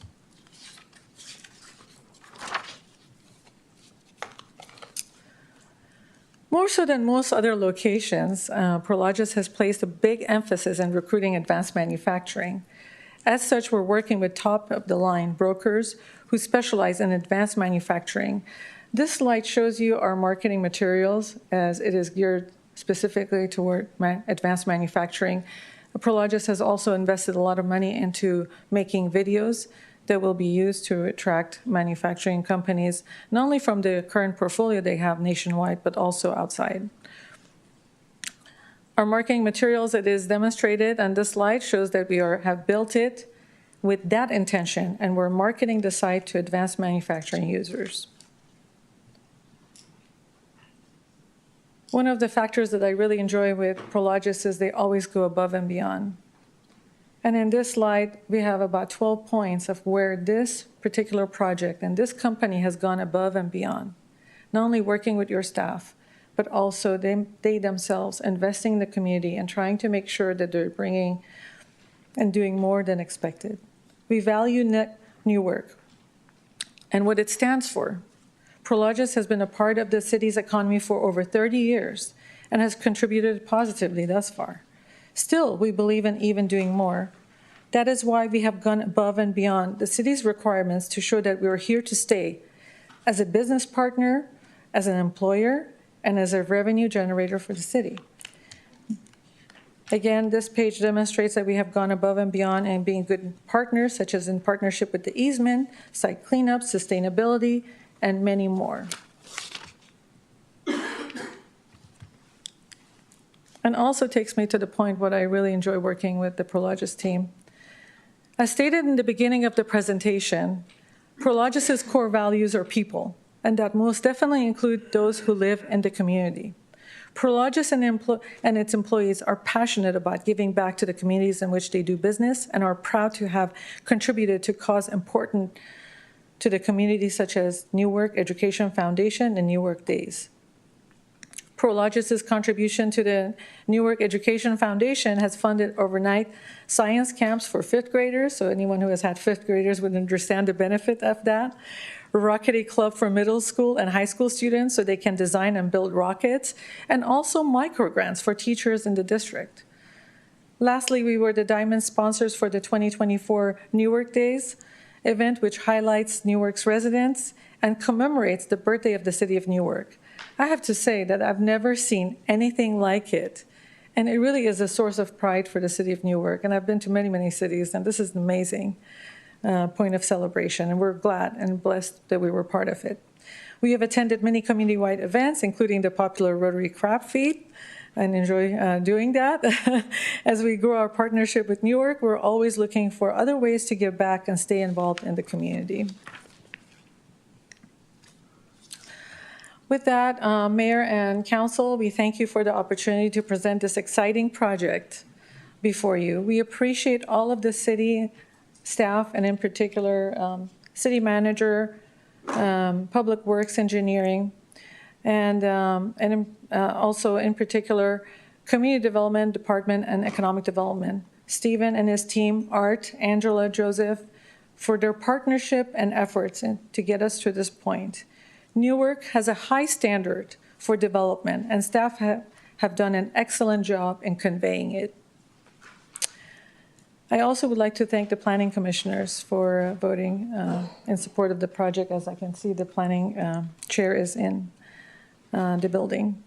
We respectfully request the City Council to uphold and affirm the Planning Commission's unanimous decision to approve the project as presented. We are excited to beautify and elevate the underutilized site and continue to be a part of the fabric of what makes Newark a great place to live and work. Prologis executives and I are available to answer any of your questions. We also have transportation and economic consultants available who can respond to any technical questions. Frederick Venter is here in person representing Kimley Horn, and Benjamin Sigmund of APS is available on the phone. With that, thank you so much for your time this evening. And I will ask actually my colleague to join me if you have any questions. What I'm going to do is I'm going to open up the public hearing first, because I think there'll be a lot of questions and comments. I want to be sensitive to all the folks that are in the room. Can I just get a show of hands as to how many folks want to speak to this item? Can I see a show of hands? Looks like about 4 or 5. Okay, let's go ahead and hear from the public. First, I'm going to go ahead and open up the public hearing. If I could get 2 people to stand at the podium, one after the other, and then as one person leaves, another person can come on up. And you're limited to 5 minutes, and I appreciate your coming here this evening. Good evening, Council. Good evening, Mayor. My name is Martin Medina. I've been a IBW local member for 595 for 26 years. I'm an apprentice instructor. I reside here in the Tri-City area. I'm here speaking on behalf of hundreds of Newark residents who earn their living as electricians, plumbers, pipe or sprinkler fitters, sheet metal workers, and iron workers, to advocate for high-quality union construction projects that are built by Newark's construction workforce and the opportunity to earn family-supporting wages. Our local union leaders is entrusted to support the general welfare of our members who live and raise their families in Newark. Our local stands in strong support of the industrial project on Central Ave, and I'd like to share a few assurances. The Central Ave development will generate substantial tax revenue for the city so that city leaders can invest in essential services Newark residents rely on. Central Ave developed Prologis understands the importance of protecting our environment, and this project also aligns with those goals. Considering the unanimous approval of this planning commission, it shows that they are prepared to move forward with the protections in place for all residents and workers. All that to say, this is a state-of-the-art facility. It will contribute to more efficient and sustainable space in Newark in an effort to offset some of Newark's aging industrial sites. Again, demonstrating how Newark can help lead our region into the future. Thank you for your time. And our Newark members urge you to approve the recommendation that is before you. Thank you. Thank you. Good evening. Good evening.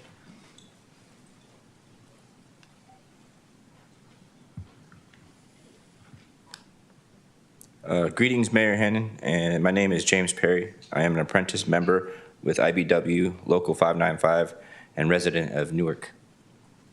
I'm here speaking on behalf of hundreds of Newark residents who earn their living as electricians, plumbers, pipe and sprinkler fitters, sheet metal workers, and iron workers, to advocate for high-quality union construction projects that are built by Newark construction workforce and their opportunity to earn family-supporting wages. Our local union leadership is entrusted to support the general welfare of our members who live and raise their families in Newark. Our local stand in strong support of the industrial project on Central Avenue. And with your approval, I will have an opportunity to work in the area that has raised me. I've been a long member here in Newark and a proud member. I spoke of Newark Days, one of my favorite things of the year. My family's been here for a very long time, Perry family, Perry Farms, participated in many of those events, and enjoy the city very much. You guys are doing a great job so far, and making it a beautiful place to live. So thank you for your time, and Newark members urge you to approve the recommendation that's before you. Thank you. Good evening. Good evening. Hand out. Who do I?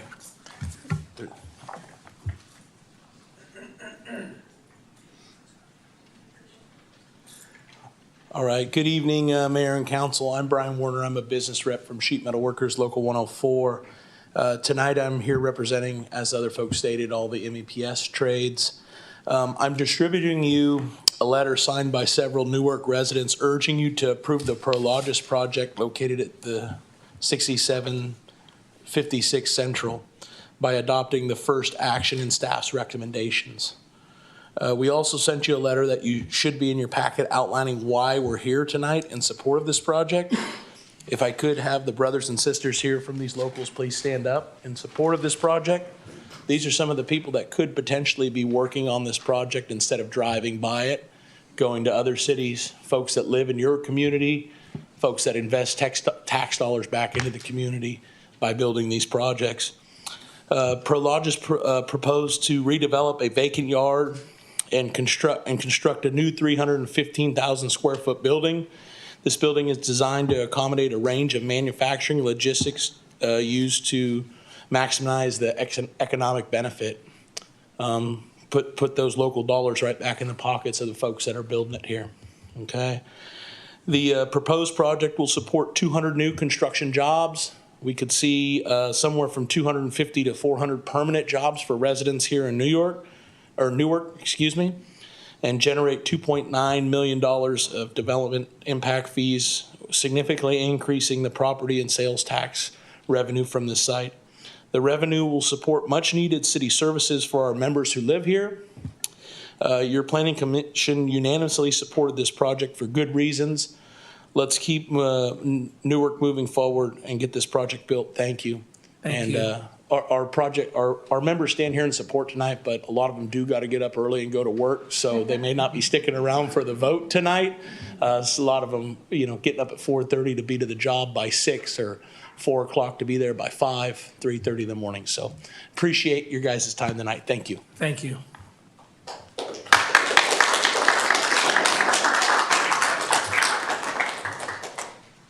Yes, sir. Good evening. Good evening. I'm actually here for a matter later on, but as I see this, I'm John Ballantyne, the Executive Director of Second Chance. Welcome, John. Welcome. For those that don't know you, John, is your father was the first elected mayor in our great city of Newark. Yeah. So thank you for his service, and thank you for your service to our community. Yeah, Second Chance, the Second Chance Homeless Shelter is in close proximity to this location, this project, and one of the barriers that we have is employment. And so I'd like to speak in favor of this project because employment for our residents is very important, especially when it's close and walkable distance. So I'd like to speak in favor of that. Thank you. Thank you, John.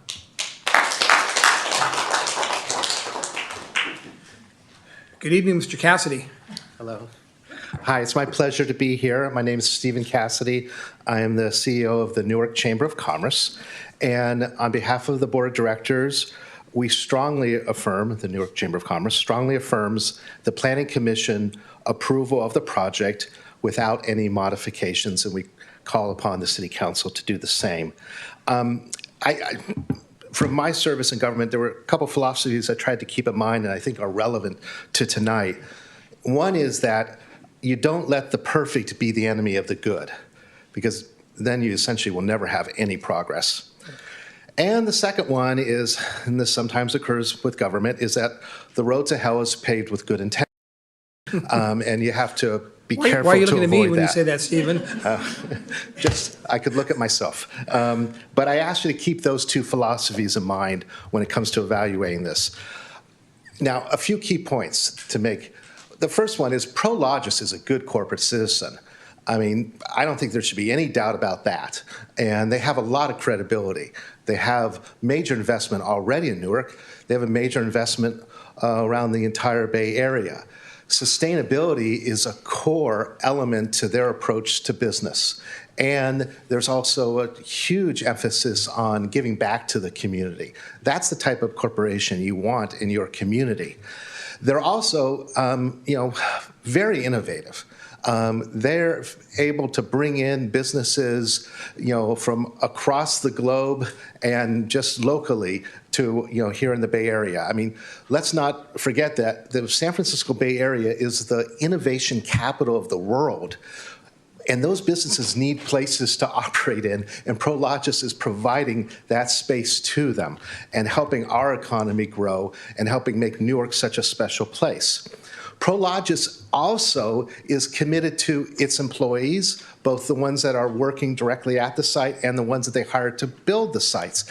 And I think it's notable that they're committed to using union labor. I mean, the jobs that are going to be at this site by the union employees are going to be very good paying jobs. And they're going to make sure that, money is put into their pensions, and that this really creates a link and a chain supporting not only the employee working, but, her spouse, his spouse, their children, their future generation. It really builds up a community when you pay your workers well.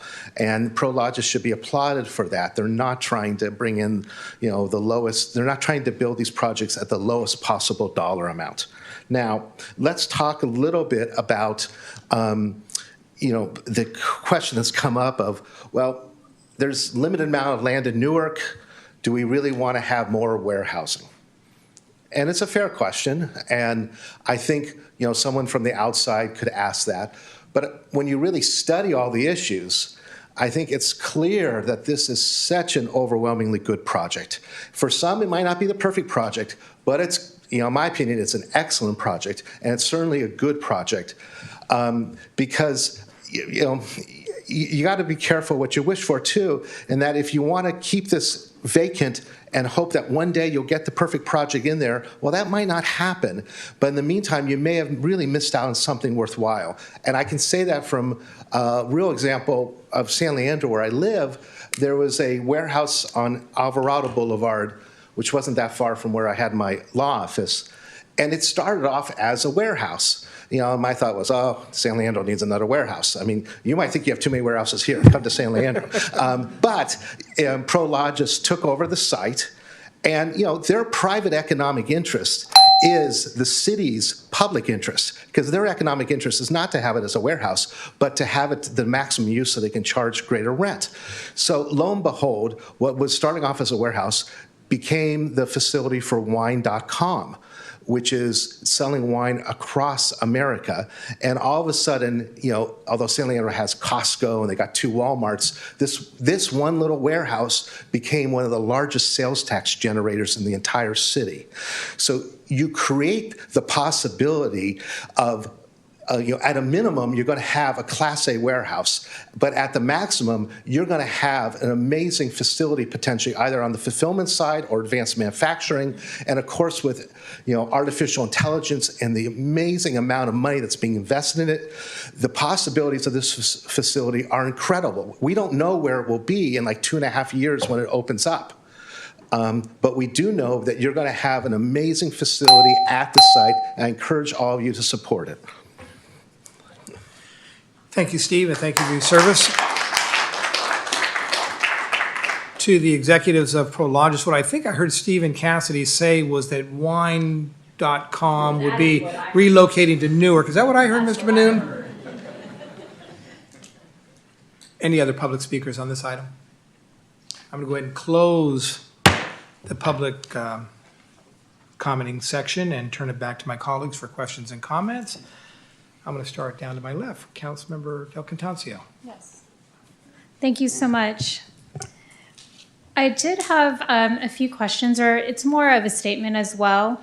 I did appreciate all the public comment that happened tonight. I know I can't speak directly about public comment, but I do want to state that public comment and community meetings really do go hand in hand. And so I do appreciate all the time and effort that everyone has made to come here today to also share their opinions. And their insight, especially union workers and the potential of union workers being used, is really important, and it's really a cornerstone of what we really stand for here in Newark. I too am a union worker. Additionally, I did want to say thank you for sharing that there's a potential of revitalizing the site while incorporating sustainable environmental design as well. Because when we really looked at the photos of the past, the present, and the potential future, I think it's really taxing on us, and it should really pull our heartstrings to ask us, what do we want in Newark's future? And so it's really a great idea, and thank you so much for incorporating those photos as well, because it gave us a visual understanding of what exactly we're talking about. So I do appreciate that. And I appreciate the idea of incorporation of trees or reducing a carbon footprint with a proposal of additional solar and EV plugs as well. And so I wanted to thank you so much for the presentation. Thank you. Thank you. Councilmember, thank you. Councilmember Grindal.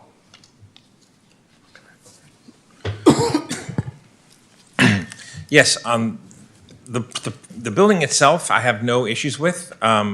It's a very nice looking distribution center, but that's what it is.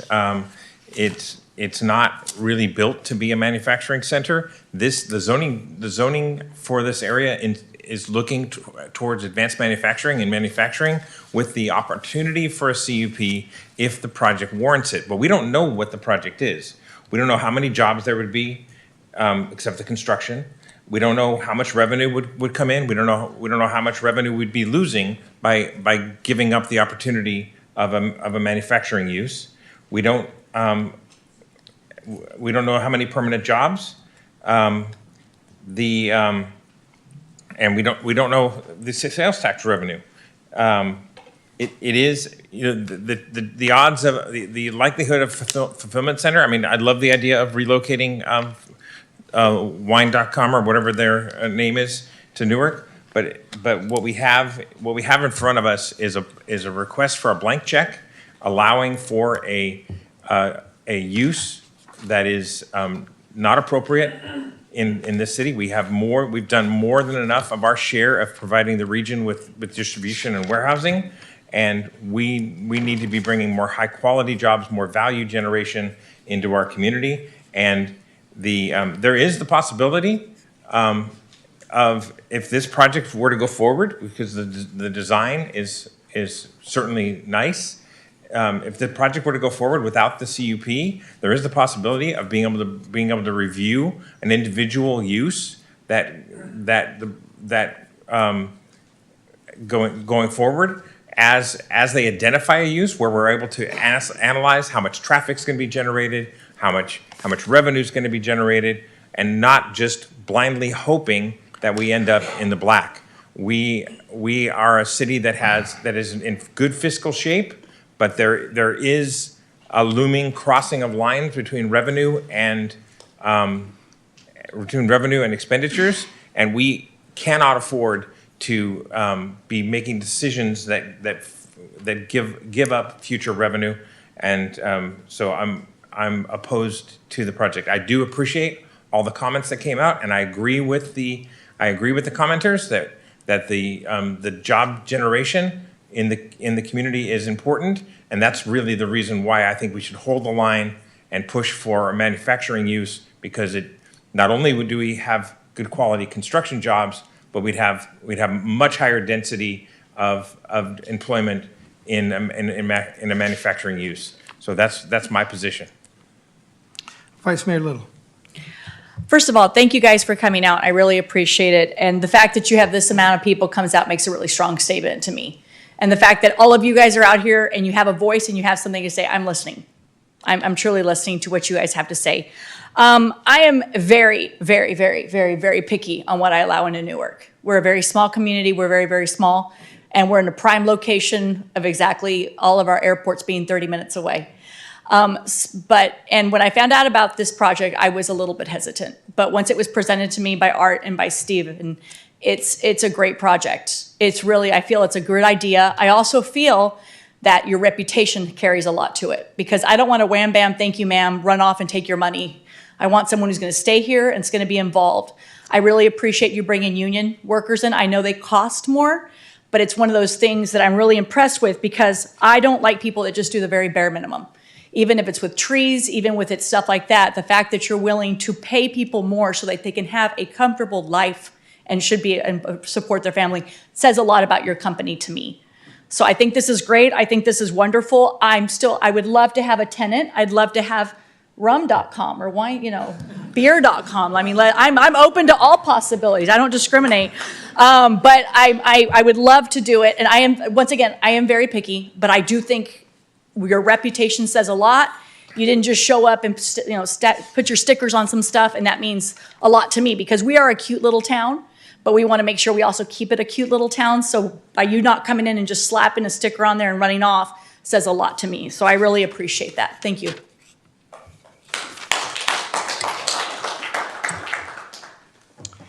I want to thank the executives of Prologis for being here this evening. You've made a long-term commitment to the city of Newark, and we recognize that. You're not a company that's coming into the city for the first time without a track record, expecting that we're simply going to approve the project sight unseen.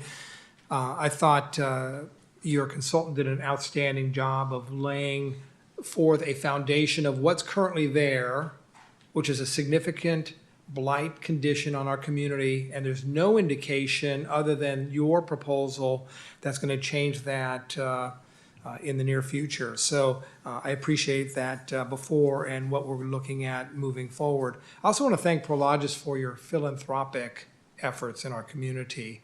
I've talked to a number of the nonprofits who have benefited from your philanthropic efforts and donations and staff time and things of that nature.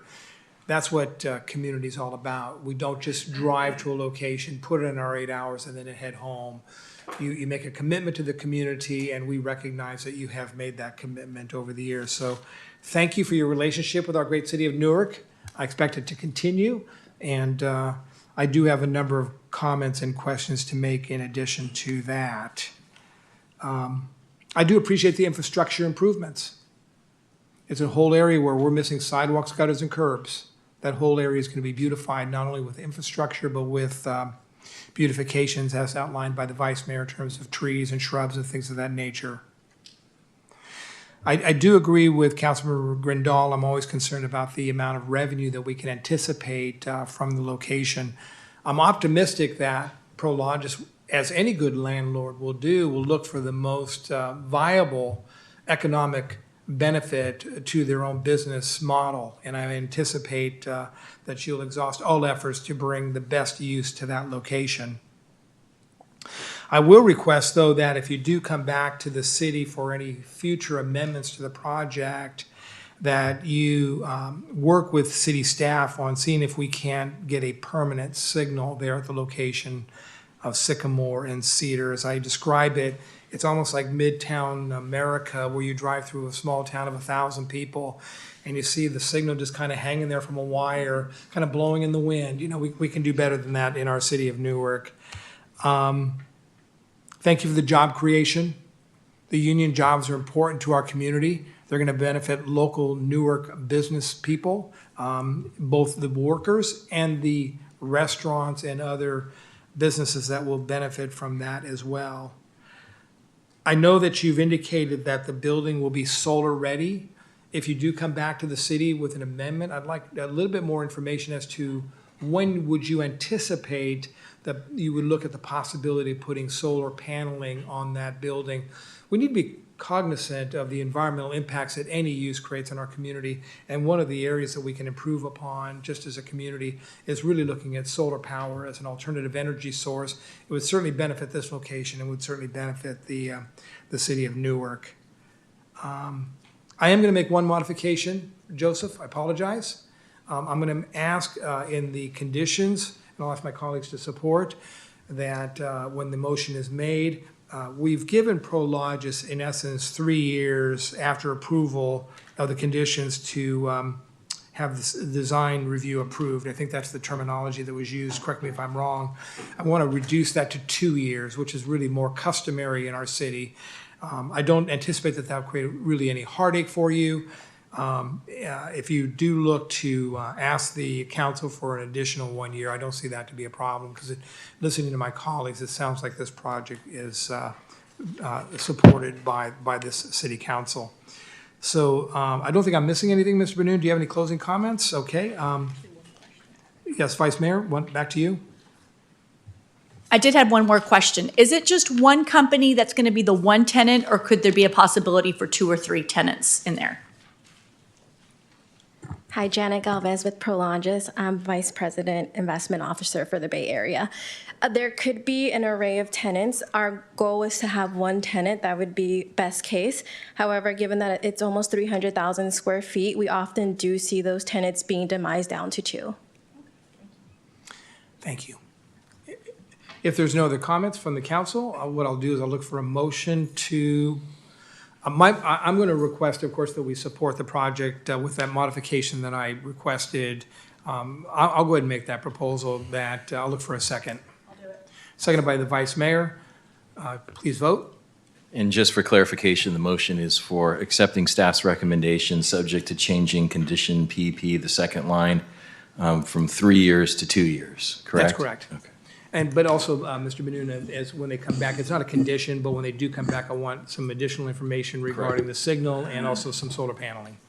Okay, with that being said, please vote.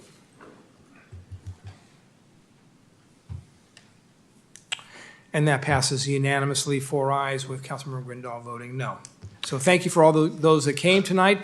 Good luck to Prologis. We have a great relationship with your company, and I anticipate it will continue, and outstanding work to beautify our community. Thank you. Resolution of the City Council.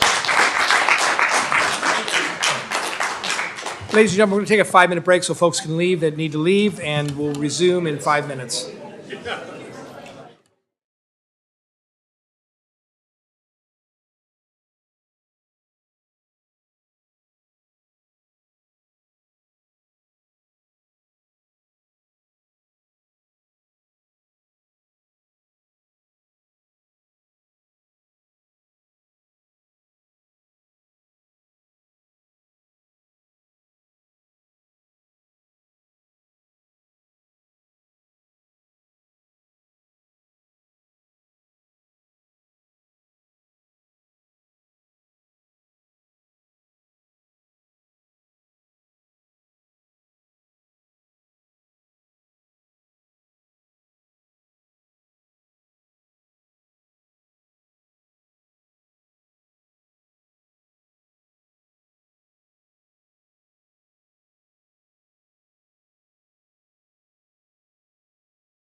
turn to the agenda. The next item on the agenda is under other business to adopt a resolution to award a broadband public-private partnership contract to Smart Fiber Networks. Mr. Benoon? Yes, good evening, Your Honor, and members of the council. Last year, the Newark City Council approved a 10-year strategic broadband master plan. The purpose of the plan is to improve and expand internet access for all community sectors. The plan guides investments and partnerships and adopts policies to support smart city initiatives. Tonight, we have a presentation from our Information Technology Director, Mr. Edwin Miranda, that recommends implementation of that plan. This would provide for a private partnership to install a fiber optic network connecting city facilities and provide for Wi-Fi at some public parks. Funding from this program comes from the American Rescue Plan Act, our PEG capital account, that's the Public Educational and Government fund that we have, as well as $1.8 million from the state of California, and that was secured by Assemblymember Alex Lee. With that in mind, I'm going to go ahead and turn it over to our IT Director, Mr. Miranda. You have the floor, sir. Thank you, City Manager Benoon. Good evening, Honorable Mayor, council members, and members of the public. I'm Ed Miranda, your Information Technology Director. Tonight, I'm pleased to share an exciting step forward in Newark's digital future. We are introducing a broadband public-private partnership strategy designed to bring in more equitable, reliable, and affordable internet access to our community. Joining us are two key partners in this initiative. Steve Stukas, the CEO of Smart Fiber Networks here in the council chambers, and Jeff Lewis, principal consultant with Government Technology Group, joining us via Zoom. So this journey began with federal support through the American Rescue Plan Act, or ARPA as we know it. Newark received an $11.8 million, of which we allocated $200,000 for a broadband master plan. We partnered with Government Technology Group, GTG, to develop this 10-year strategic roadmap. And between March and August of 2023, we hosted community outreach, including public surveys and workshops with residents and businesses to ensure voices from all sectors were heard. The plan was presented in April of 2024 and officially adopted in July of 2024. Its purpose? To give Newark the blueprint to expand high-speed internet availability and affordability, especially in unserved and underserved neighborhoods. In addition to the plan's development timeline, you may be wondering, well, what exactly does this project deliver to Newark residents? It creates a city-owned fiber network that can support public Wi-Fi in designated areas of the city, such as parks. It enables affordable broadband services through private internet service providers, and lays the groundwork for smart technologies across the city. In addition, this infrastructure increases competition, potentially lowering prices and improving reliability, especially in areas with limited or expensive options. So the broadband plan is built around 4 key goals. Inclusivity. We feel that everyone in Newark should have access to fast, affordable internet, regardless of income level or location. Reliability. We need modern, resilient infrastructure so service is consistent and disruptions are minimized. Affordability. Competition among service providers helps lower costs for residents. And smart city enablement. Think of this as using the internet-connected devices to improve daily life and help our city grow efficiently and equitably. Some examples of smart city tools. Public safety cameras. These can aid in investigating criminal activity. Intelligent traffic lights that adjust based on traffic flow. LED street lights that dim or brighten automatically. So a broadband network can lay the foundation for these digital services now and in the future. So the key findings. So this plan surfaced several important findings. A city-owned fiber network would reduce our dependency on commercial providers and lower telecom and carrier service costs. For example, by avoiding third-party fees to connect City Hall with other facilities. Newark needs updated policies like dig once, joint trenching, and micro-trenching to avoid tearing up the same streets multiple times for different projects. A good example is our upcoming traffic interconnect project that's in design phase. It can benefit by using the same trenches that we dig for broadband. We've noted cellular signal gaps that exist in places like city buildings and even in businesses like Costco and Safeway. We also need to prepare our infrastructure for future technologies, such as 5G and these Internet of Things devices, IoT devices. There are plenty of projects, but our next step is to prioritize these and find the most impactful projects, starting with the construction of a fiber backbone. What you say is a fiber backbone? Think of it like a main highway for internet traffic. Just like highways connects major cities and allows cars to move quickly across long distances, a fiber backbone is a high-capacity network that connects key locations across Newark, like City Hall, community parks, and other facilities, with lightning-fast internet. Once that main highway is built, it becomes easier to build smaller on-ramps that connect homes and businesses to that high-speed network. And this backbone will run along a mix of aerial and underground routes, strategically placed to reduce cost and disruptions. So how does this plan support digital equity? So by providing free public Wi-Fi at the 4 parks identified in the plan and enabling low-cost internet services through competitive internet service providers, or ISPs, the project directly benefits underserved communities. Also, with broadband, there is an addition of transparency with the ability to broadcast the G, or the government channel 26, to community members in Newark, and the ability to broadcast live remote town halls on the G channel. This would accomplish transparent communication to the community. So the free public Wi-Fi is planned at the 4 key parks listed on the slide: Newark Community Center Park, Birch Grove Park, Jerry Rayber Ash Street Park, and Mel Nunez Sportsfield Park.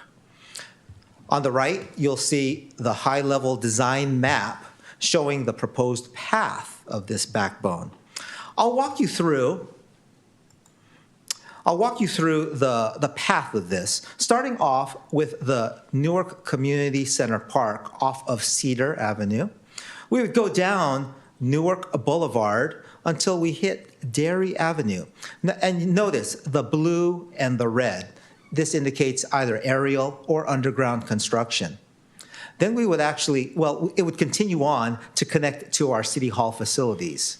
But then we would come down Dairy until we have a little T here, and then head all the way down Cherry until we get to Robertson Avenue. Robertson Avenue would tee off until we get to connect Birch Grove Park, and then continue all the way down Cherry until we hit Maury, and then supply the network to Mel Nunez Sportsfield Park and Silliman Center, as we're familiar with. But if you go all the way back to Dairy here, we're going to head down, and this parallels Thornton Avenue. But as you can see, aerial is probably the least expensive way to get there and the least disruptive. But if we head up this route here, we'll head up to Ash Street Park, where Jerry Rayber Park is. So this is the goal of this backbone.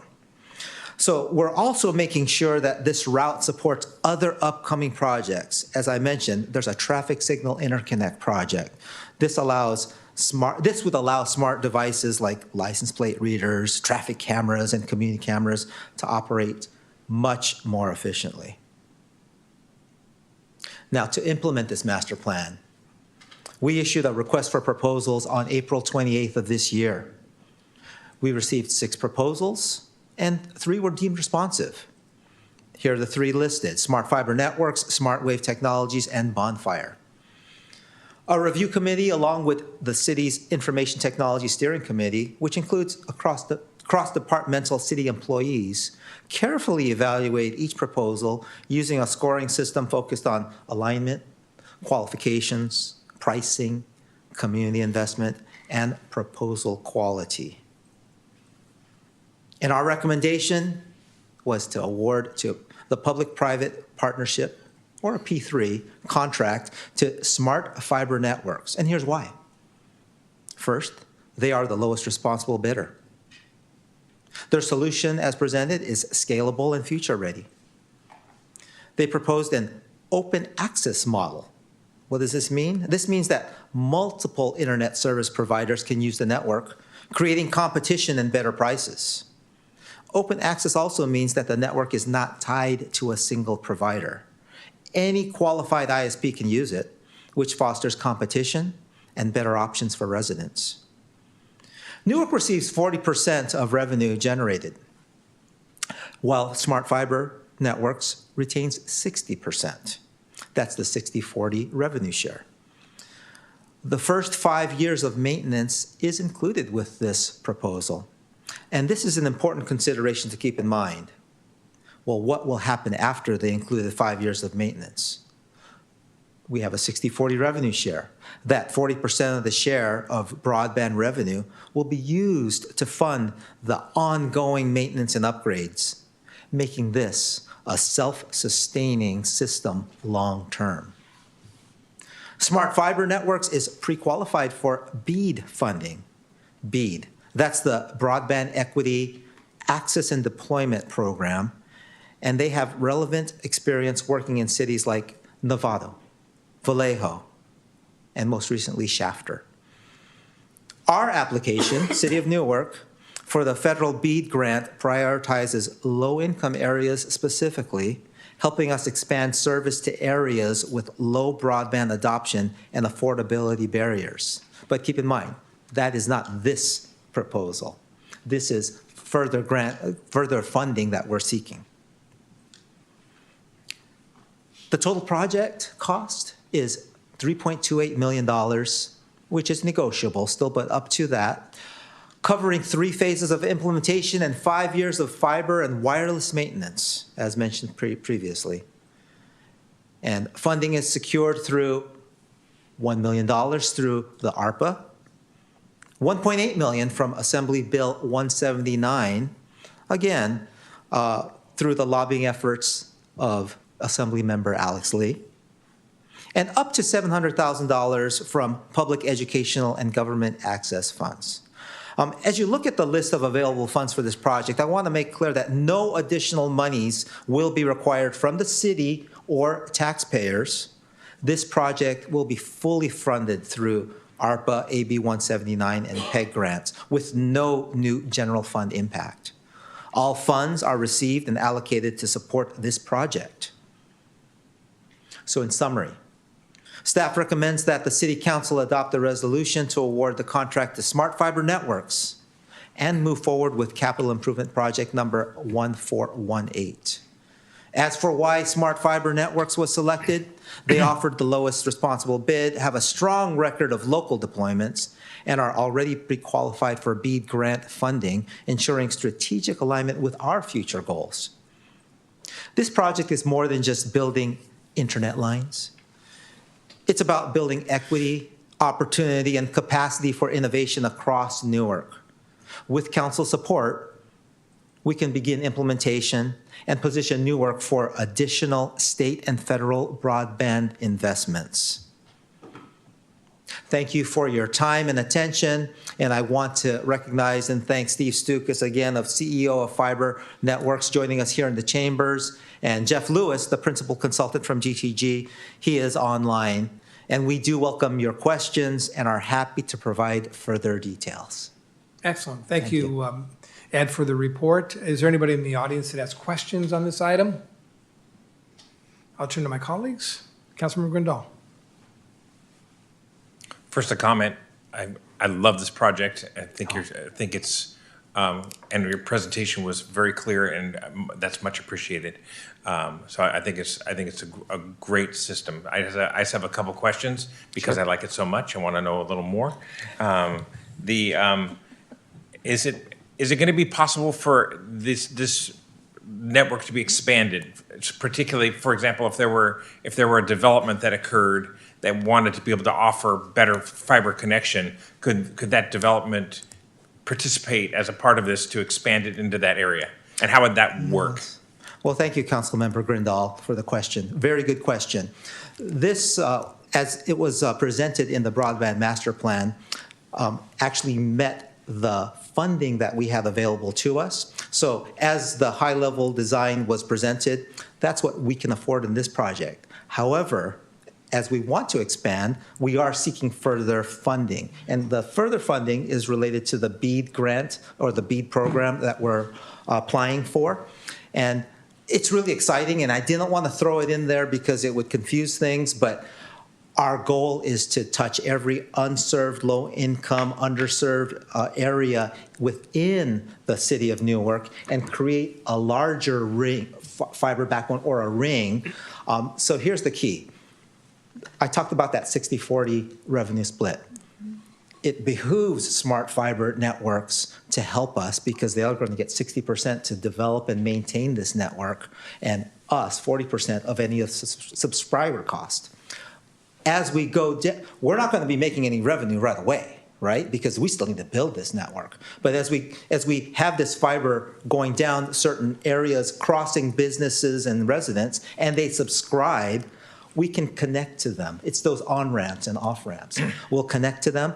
So that would build our fund, and we can expand it. But the great thing about, fingers crossed, getting BEAD grants is that we can expand this fiber throughout the city, and we can actually touch more areas that otherwise would never be touched. Because as you saw that high-level design, it really runs down, Newark Boulevard, Cherry. Well, what about the outlying areas? BEAD will actually go out to those areas. Can't guarantee all of the areas because not all of Newark is underserved or unserved or low income. But if there's a dot there or an institution that we want to connect to, like a school or another utility like ACWD, who has expressed a lot of interest, that would be a great opportunity to expand the network and get more fiber into their area. Can I just follow up? Yes. Would it be possible to expand it if it was privately funded by, in other words, not necessarily serving low-income communities, but if there was a private funding if there was a private entity that wanted to expand it? Oh, we would absolutely, welcome that. Thank you. Yes, And my last question is that I assume the city would be using this network. Do we pay for that, or is that sort of off the top? Or do we have to pay 60% for that use? Yeah. So one of the major premises of this is that this will be a city-owned network. There are terms that we can use that don't make sense, like dark fiber. But basically, we will own this network. We can do anything we want to it. So we will connect our facilities, Courtyard and Silliman and Senior Center, the new Newark Resource Center. They'll all Traffic be connected. signals, right. And therein lies the savings, because right now we're paying a third party for these connections. So then we wouldn't have to pay that. We would control it. We would make it secure ourselves. Thank you. Yeah, it's a win for us. Vice Mayor? Just real quick, this is awesome. Great idea, well put together. I love it. And I'm a huge fan that you found your funding for it. That was very slick, and I like that. So totally support it. We're grateful to Assemblymember Alex Lee, ARPA, But I appreciate you guys going after it. Thank you. And that just makes it a lot easier to get this put in and get it approved. Thank you. Councilmember Jorgens. Yes, echo my colleagues' comments. This seems like it's going to be a great project for Newark. Really excited to see it starting to get going. We have connections with 4 parks. How were those 4 parks selected? So the 4 parks were selected based on them being community parks. 3 of them are. The Jerry Raber Ash Street Park, and this was part of the workshops that we had and the community input that we had as well. But the Jerry Raber Ash Street Park is actually in a more disadvantaged neighborhood, which would have a further reach to that community. And they're pretty much spread out throughout the city. So it's a kind of, we would love to add more parks if we could. Thank you. I look at the map and it makes sense. Those are the parks that align with where our city facilities are as well. Yeah. So, I looked at the map, it made a lot of sense. I was curious, the thinking that led to a map that made a lot of sense to me. So, thank you. Thanks for the question. Councilmember Del Contancio. Yes, thank you. I just really appreciate your full entirety of your presentation. I did have a question, though, about in the future, is there a way that we would also be able to connect additionally? I'm sorry? Like additional parks if we needed to? Oh, yeah, absolutely. And so this is just the first start. This is what we know that we can afford. Right. But as we build that fund, we do believe that the 5-year maintenance will be about $25,000 to $50,000. But as we get more subscribers and we build this enterprise fund isn't just for the maintenance. We want to build this fund so that we can adhere to the dig once policy. If someone digs up our streets, like, hey, we need to put fiber in there. We need to put, it's going to be an ongoing development of this fiber infrastructure. Excellent. Thank you. Welcome. I also support the project. Excited about the project. I'm always concerned about the affordability of internet service, especially to our low-income residents. Can you put on your forecasting and kind of give an idea as to what we would anticipate a resident in a low-income neighborhood might have to pay to tap into internet services in the future? Yeah, and while we don't have any ISPs identified yet, but Smart Fiber will be working with them to do that. The BEAD program actually has some guidelines. They want to keep the rates affordable, and that target is around $30 to $35 a month. Okay, good. So, good, which good. is excellent. I know as a former other subscriber, it's quite expensive.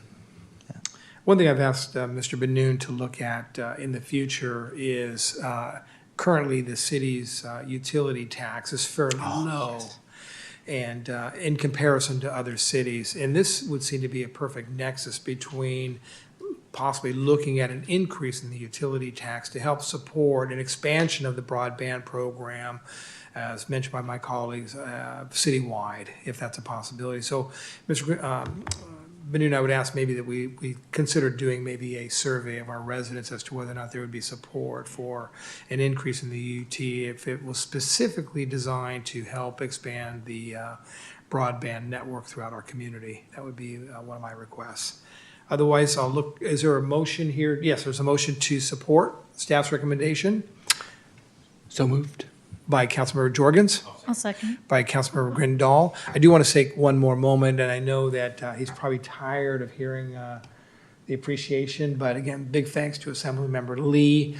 You mentioned, being a kind of a smaller community, so anytime you as a smaller community can receive $1.2 million from the state of California for initiatives like this, it's appreciated. We don't take these things for granted. Right. We work hard every day to seek additional funding, whether it be through the state or the BEAD program. We're always looking for opportunities. So thank you to the Assembly member for keeping an eye on our city, and we appreciate that partnership. So we have a motion and a second. Please vote.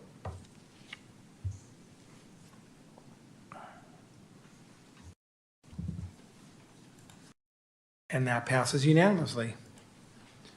Mr. Miranda, I want to also comment on Councilmember Grindal's comments. I thought your presentation was detailed. Questions we may have had, you answered them in your presentation, so I thought the presentation was excellent. Thank you. Thank you all. Have a good evening. The next item on the agenda, folks, is the presentation of the status of the sea level rise vulnerability assessment and adoption strategy. There will be no action required by us, but this is a report. Mr. Benoon. Yes, good evening, Your Honor, and members of the council. Tonight we have a presentation from our consultant who's preparing the city's sea level rise vulnerability assessment and adaptation strategy. This is to address challenges posed by rising sea level. State law does require all cities in the state's coastal zone to develop a sea level rise plan that is subject to approval by BCDC before January 1st, 2034, and that is what the intent here is. Flood modeling report and vulnerability assessment have been prepared, and our consultant will provide a summary of those findings this evening. With that in mind, we'll begin tonight's presentation with our Environmental Services Manager, Mr. James Scanlon. You have the floor, sir.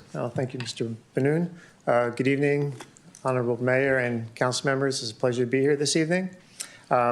This evening, I'm joined by Meg Ackerson, who is the project manager for this project with ARUP, and she will be giving us the presentation.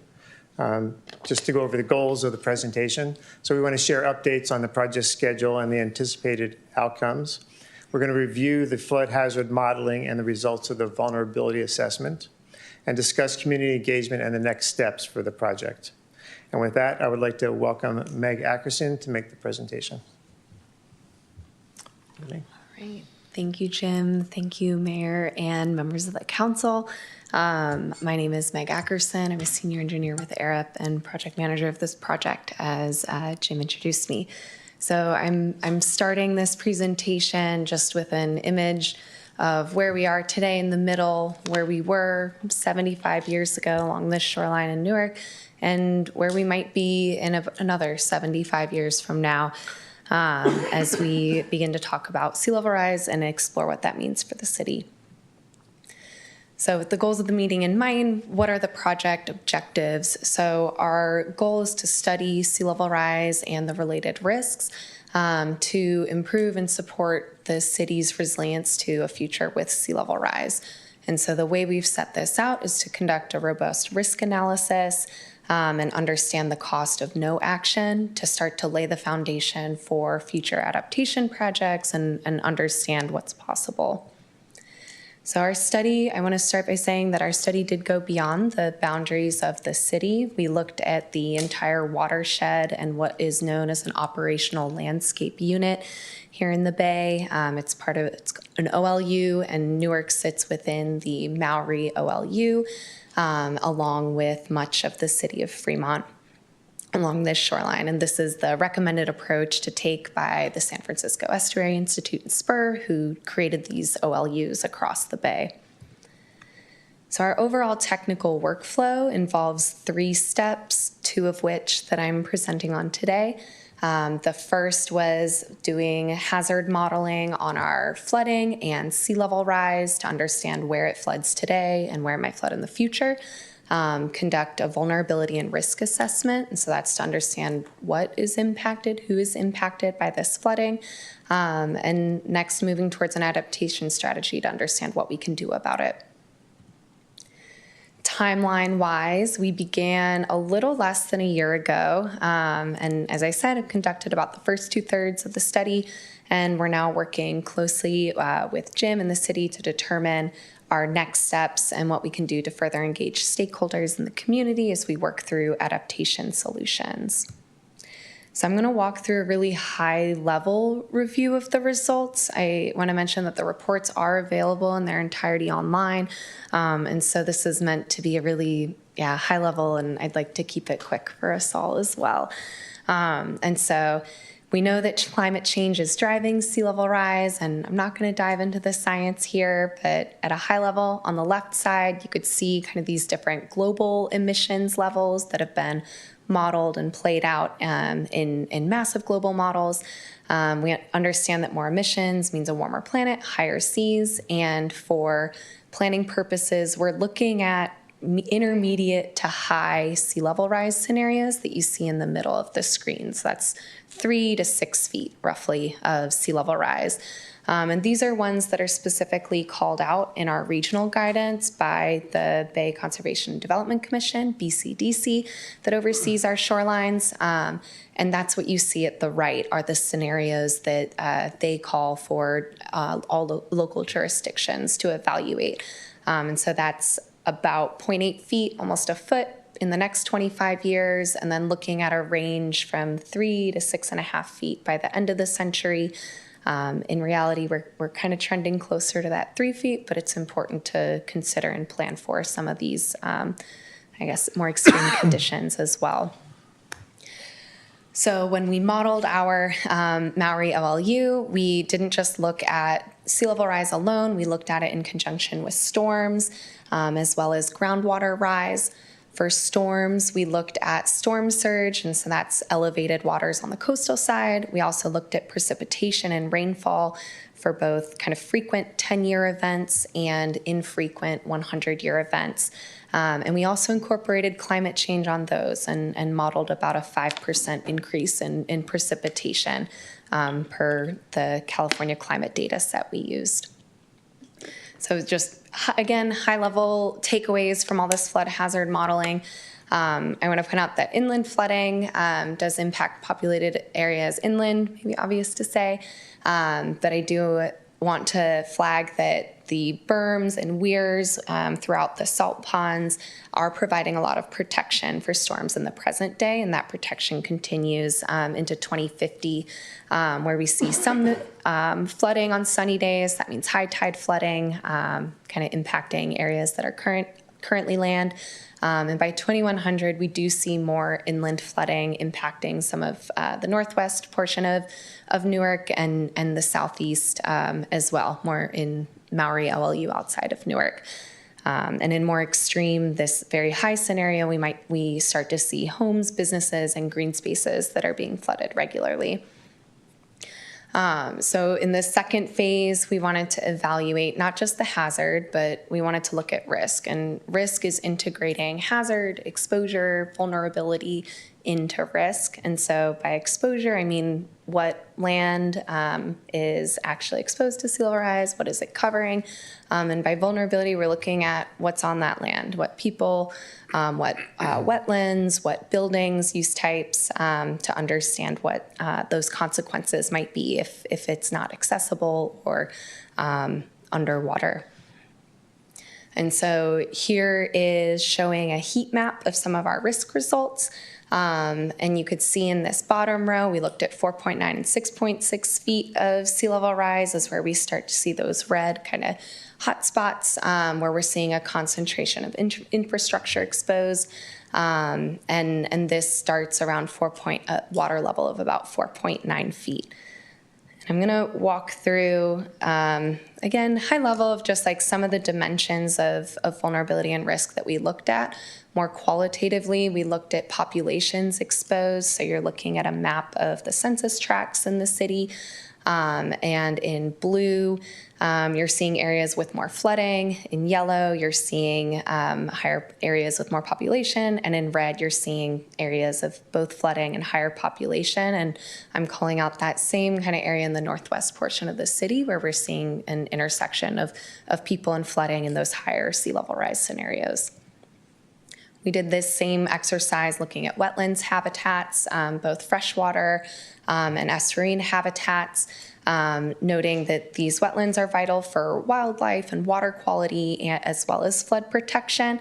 And they provide habitat for a lot of species here that are likely going to be disrupted due to sea level rise in the future. We also looked at land use. And I want to note that this is for the entire OLU, so that includes Newark and as well as parts of Fremont. And we saw more exposure to commercial and industrial areas than we saw exposure to residential and public areas.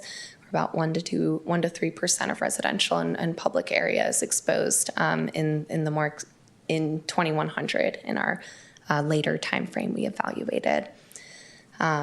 We did do more quantitative an assessment as well. So we modeled buildings, and what we see from those results is by 2050, we're starting to see kind of a small number of industrial public buildings along the shoreline are exposed to sea level rise and flooding in the next 25 years. And then looking beyond that towards the end of the century, across the scenarios, we start to see impacts to other types of building and significant residential impact as well.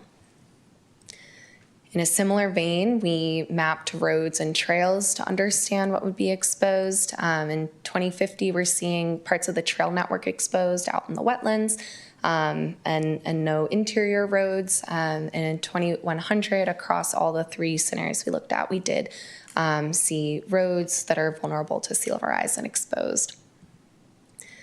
We did the same assessment on infrastructure and utilities, assessing critical infrastructure that support the city and its services. And you could read more about these in the report, but just sharing some of those numbers here across rail, sewer, and power. So what did we do with all these quantitative results?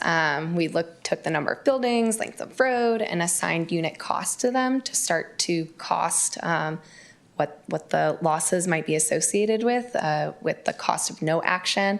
And these dollar values were based on what it would cost to rebuild these assets somewhere else, or perhaps in the same place but new, more robust. And this cost is summed across all the different assets and is what we consider a loss in each of these scenarios, or that cost of no action. And this exercise is a rough order of magnitude cost exercise to help us understand the magnitude of what's at stake. And so trying to put that in context, so by 2050, we're seeing $70 million, which is quite a large number, and how do we put that into scale? So I've provided the estimates from MTC and ABAG from 2023. They estimated the cost of adaptation to make our existing infrastructure resilient to sea level rise across the Bay Area. And so they did an estimate for 2050 and put the cost of adaptation in the many billions of dollars, about $100 billion for all of the Bay Area, and about 15% of that for Alameda County.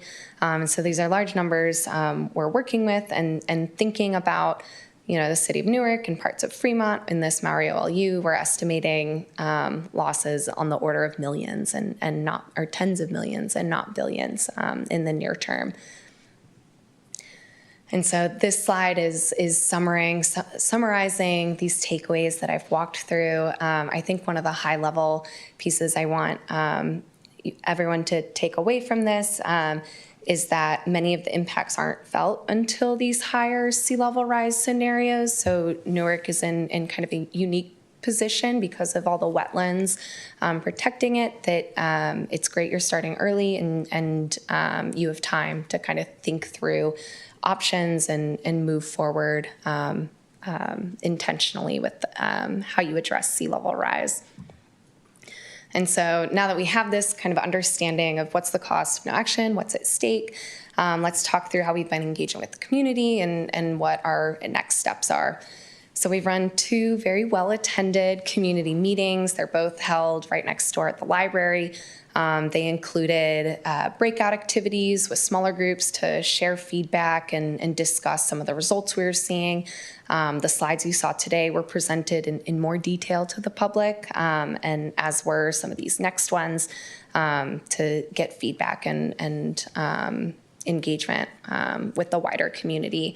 And so when we're talking about climate adaptation, one of the things that we talked about with the public is that how climate adaptation involves adjustments in ecology, our society, economy in response to climate impacts. And those can be actual or anticipated or expected impacts.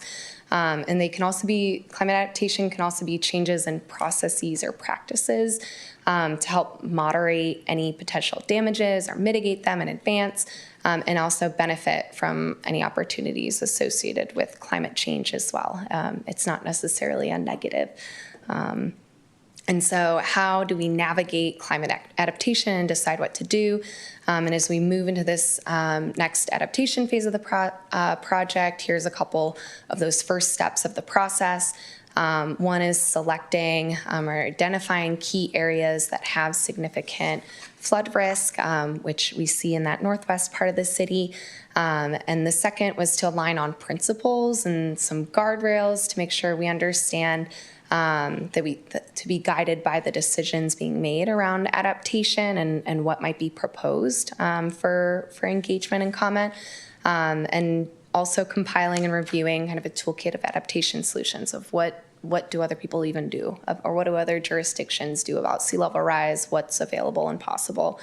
And so I'm going to talk quickly on those.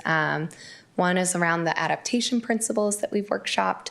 And so these three principles were developed based on a review of recent planning documents, including the local hazard mitigation plan, and a workshop with the city. They are centered on people, partnership with the environment, and economic vitality. And as you could see on the slide, these were some of the questions that we asked of the community to provide input on during our community meeting.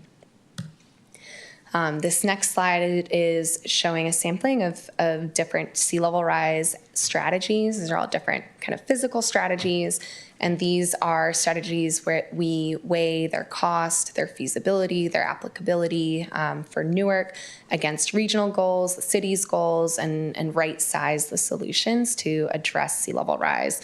And not included here are also policy solutions like land use changes, for example. And so moving beyond, and this is my last slide, so moving beyond sea level rise strategies, we also want to think about alignment with wider regional and state regional guidelines and state requirements, as was mentioned as this project was introduced.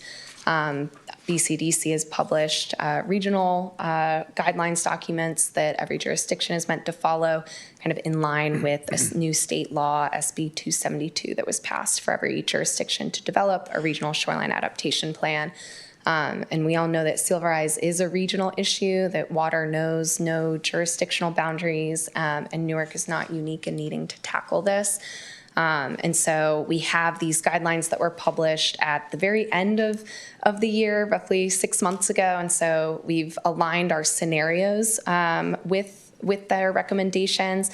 And as a next step, we're going to continue aligning the work that we've set out to do with these requirements as we start to think through some immediate, like short-term adaptation options for that 1 foot of sea level rise by 2050.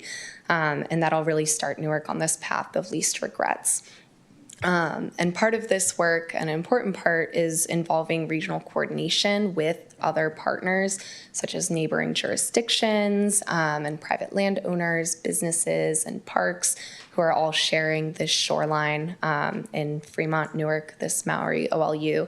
And I'd like to end by also applauding the city, commending you all for being one of the first movers in this effort. There's only a handful of cities in the Bay like Newark that have gotten started on their planning to date. And by working through this RSAP process and getting thinking on it and going, you're setting yourselves up to be prioritized for funding and getting organized to be best prepared for this future under sea level rise. So thank you very much. Excellent. Thank you for the report. Anybody in the audience have questions, comments on this report? I'll start by just making a comment, Mr. Ben-Noon. It's always comforting to hear that Newark is one of the leaders when it comes to looking at this significant Bay Area issue. That's really one of our great concerns from our community is sea level rise. And I was so pleased to see that we're getting good attendance at these forums. We need to continue to do a good job in terms of making sure that we get the message out there to the community, because there's a lot of fear in the community as to what the sea level rise impact could be on our city. And I think we need to be fearful of it because we don't know, but we also need to be mindful that the more we are educated on this issue, the better prepared we will be as a community. I was, and correct me if I'm wrong, it sounded like you suggested that the sea level rise that we anticipated by 2050 is less than what we think it will be. Did I hear that correctly? For 2100. For 2100. Yeah. So that's actually great news. You know, we were expecting anywhere from up to 6.6 feet, I think it was, as a possible rise, and we're only now projecting, at least today, that it's somewhere in the maybe 3.5 foot. It's still a sea level rise, but certainly a lot less devastating than what 6.6 would be at that point. So can you attribute why that might be? Is it changes that we've made environmentally to focus on that issue? Can you speak to why the level rise for 2100 is less than we anticipated. Yeah, I can speak to it to the best of my knowledge, which is that our modeling has gotten better. So I think the previous guidance that we had from the state level included some pretty extreme scenarios that included like ice shelf collapse and some really like extreme that are not out of the realm of possibility, but in the last 10 years or so, we have more certainty that we're tracking towards a lower sea level rise by the end of the century. And from where I see like emissions, when you compare kind of the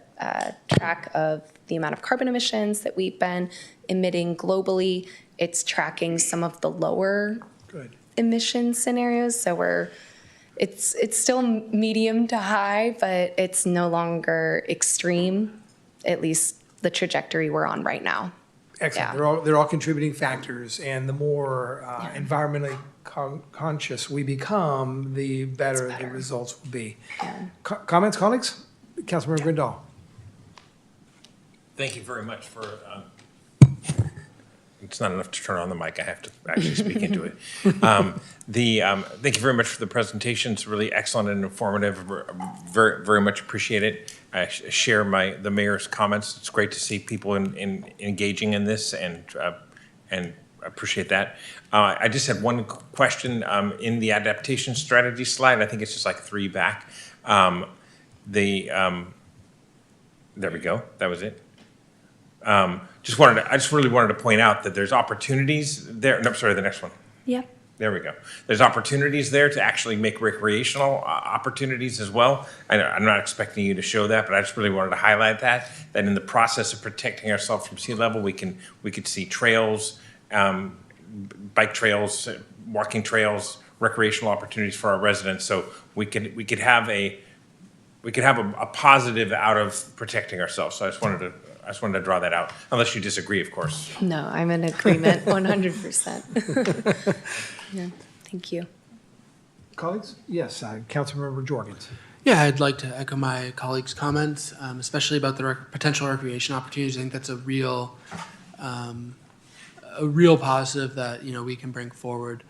And I do want to thank you for the presentation. Sea level rise and flooding has always been a concern for Newark. 150 years ago, when the town site was first proposed by E.B. Parent, some of the local ranchers were joking that Newark was well named because you need an ark to get here a lot of the year because of the flooding.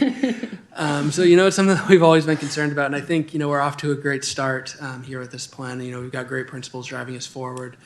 One question I do have is about our coordination with Fremont and what that looks like, because this isn't something that we're able to really do on our own. We need to work with all of our neighbors. I was just curious what coordination, communication we've had with Fremont about what they're doing and how we're aligning our strategies. Yeah, great question. So Jim and I have been coordinating to adjust our scope to make sure that we're looping in not just Fremont, but other kind of stakeholders in this process. And our plan right now is to have kind of 2 pretty large workshops with this stakeholder group. One, to kind of share plans, share this study, understand what others have been studying, have they started, what are they concerned about looking at, and align on some priorities for this shared shoreline.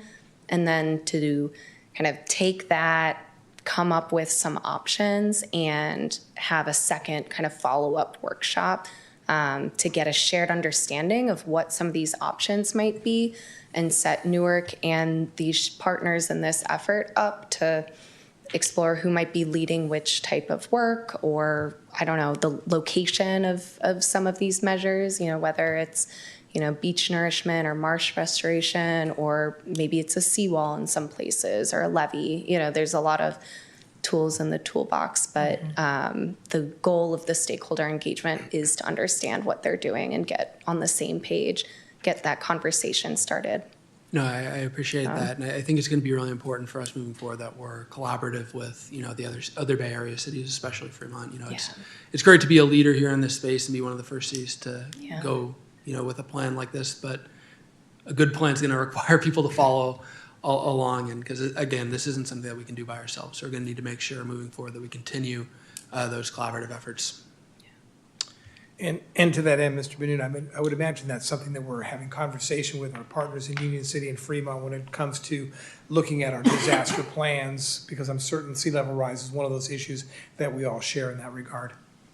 Councilmember Contancio. Yes. Thank you so much for your presentation.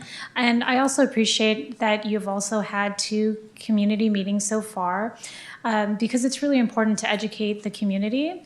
I did have a question about what do you anticipate for the future as the frequency of having continual committee or community meetings?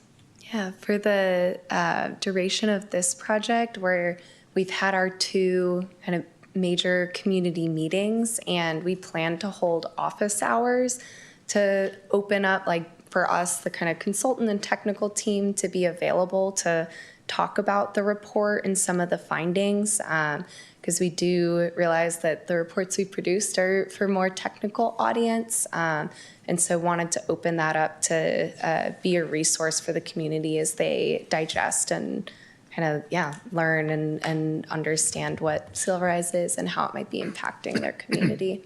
Excellent. Thank you so much. Yeah. You just need to remind my Fremont friends that they surround my city. And we're looking to them to preserve and protect the quality of life that we've become accustomed to. So I don't think that's too much to ask. It's one Mr. Mayor, I did have one follow-up question. Yes, if you don't mind. Councilmember Grindal. This is in line with Councilmember Jorgen's question. How does this effort interact with the local hazard mitigation planning? I would imagine that identifying these issues kind of would express themselves in that way, but I really would like your input on how that would fold together. Yeah, so for the local hazard mitigation plan, we reviewed it quite closely as part of this project to set up the foundation of it, and requested all the same data sets to make sure that we could be like aligning with the work that they did and building on it. As far as how it might integrate back into it, that I don't have an answer for, and I think that it would make sense to me to have that conversation with Union City and Fremont, since the local hazard mitigation plan was done in coordination. That's great. Well, because I know that planning process is essentially continual, so I'm sure we're probably already thinking about updating it. So, but thank you for your answer. Yeah. Thank you, Mr. Mayor, for the chance. You're welcome. Thank you for the presentation. Appreciate it. Thank you. The next item on our agenda is the presentation of information on Alameda County's 2024 time count and the city's activities related to homelessness. Mr. Benoon. Yes, good evening, Your Honor, members of the council. Our Assistant City Manager, Linka Hovorka, has the introduction. Ms. Hovorka. Thank you, City Manager Benoon, and good evening, Mayor and council members. Tonight, Recreation and Community Services Director Nick Cuevas will present results from Alameda County's biennial count of people experiencing homelessness throughout the county. Full report has been attached to the agenda for reference. Select results will be presented, focused on the limited data made available at the city level that is specific to Newark. After presenting those results, Mr. Cuevas will then review Newark's response and resources for our unhoused community members, as well as provide an update on the status of the city's first homelessness action plan. Mr. Cuevas. Okay, thank you. Good evening. I've saved the best for last. Thank you, your mayor and council members, for having me speak tonight. My name is Nick Cuevas. I'm the Recreation and Community Services Director for the city of Newark. Here we go. All right. Tonight, I'm going to walk through where we currently stand when it comes to homelessness in Newark. I'll share some of the latest data from Alameda County's 2024 point-in-time count, including what it tells us specifically about Newark. I'll also go over what we're doing as a city, what services we offer, how we're helping people, and finally, I'll provide an update on our progress with Newark's first ever 5-year homeless action plan.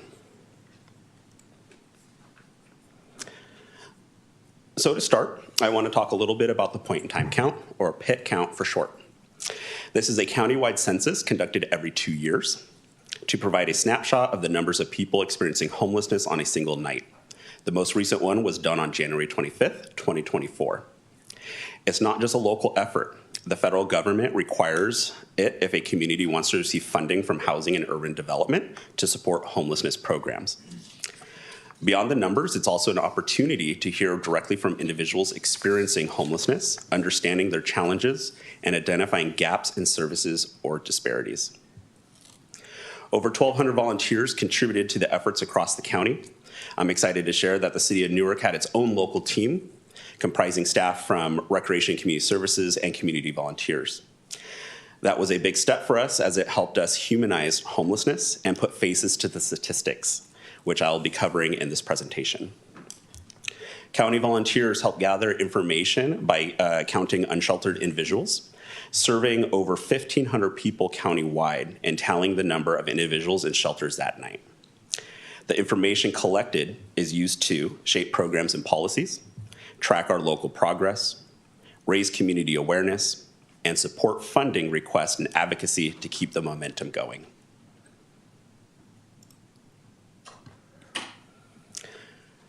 The pit count gives us a snapshot of homelessness on one night in January only.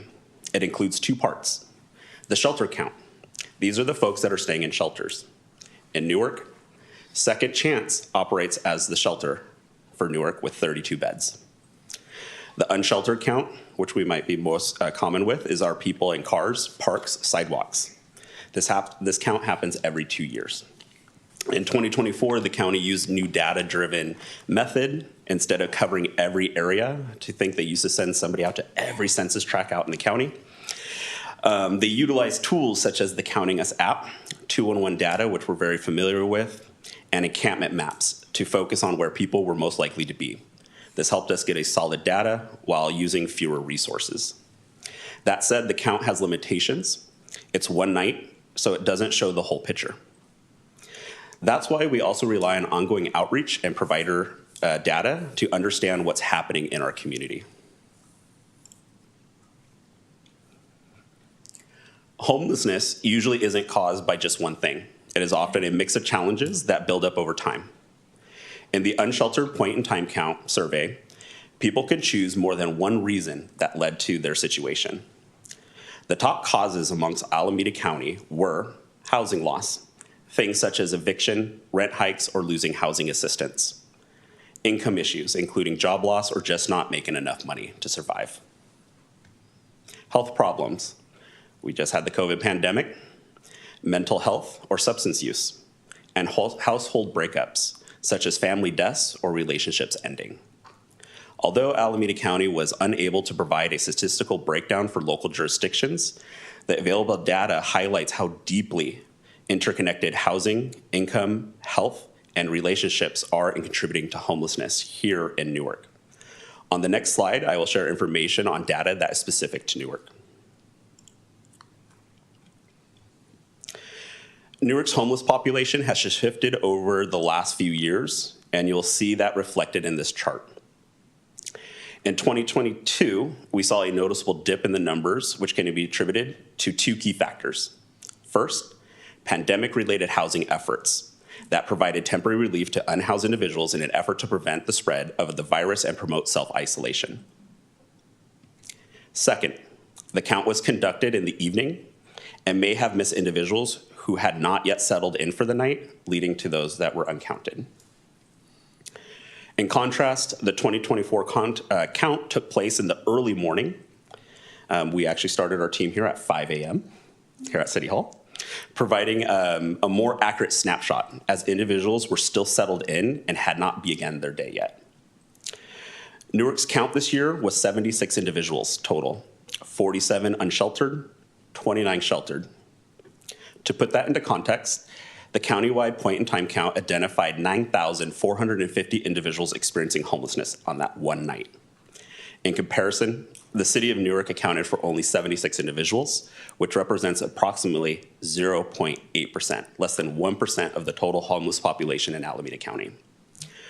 Our only local shelter partner, Second Chance, plays a critical role here. They provide up to 32 beds and offer important treatment and recovery services alongside housing. Again, for some countywide context, on the night of the count, shelter beds were occupied at 93.1% capacity, leaving only 6.9% of beds available across Alameda County. In Newark, our capacity at Second Chance was at 90.6% on the night of the count. This highlights the ongoing need for more shelter resources in our community. As mentioned earlier, being the team on the ground, we got to hear the stories behind the statistics, and the survey allowed us to get a closer look at who is experiencing homelessness in Newark. First, there is a clear gender gap. About 74% identified as male, which is much higher than the general population in Newark. Most individuals fall into the 35 to 54 age group. That's the bulk of our unhoused population. It makes us think, how can we support this demographic here that is of a working age? When we look at race and ethnicity, some patterns stand out to us. Black residents made up 21% of the homeless population, even though they just are 3% of Newark's overall population. On the other hand, Asian residents were about 13% of the count, compared to 42% in the general population.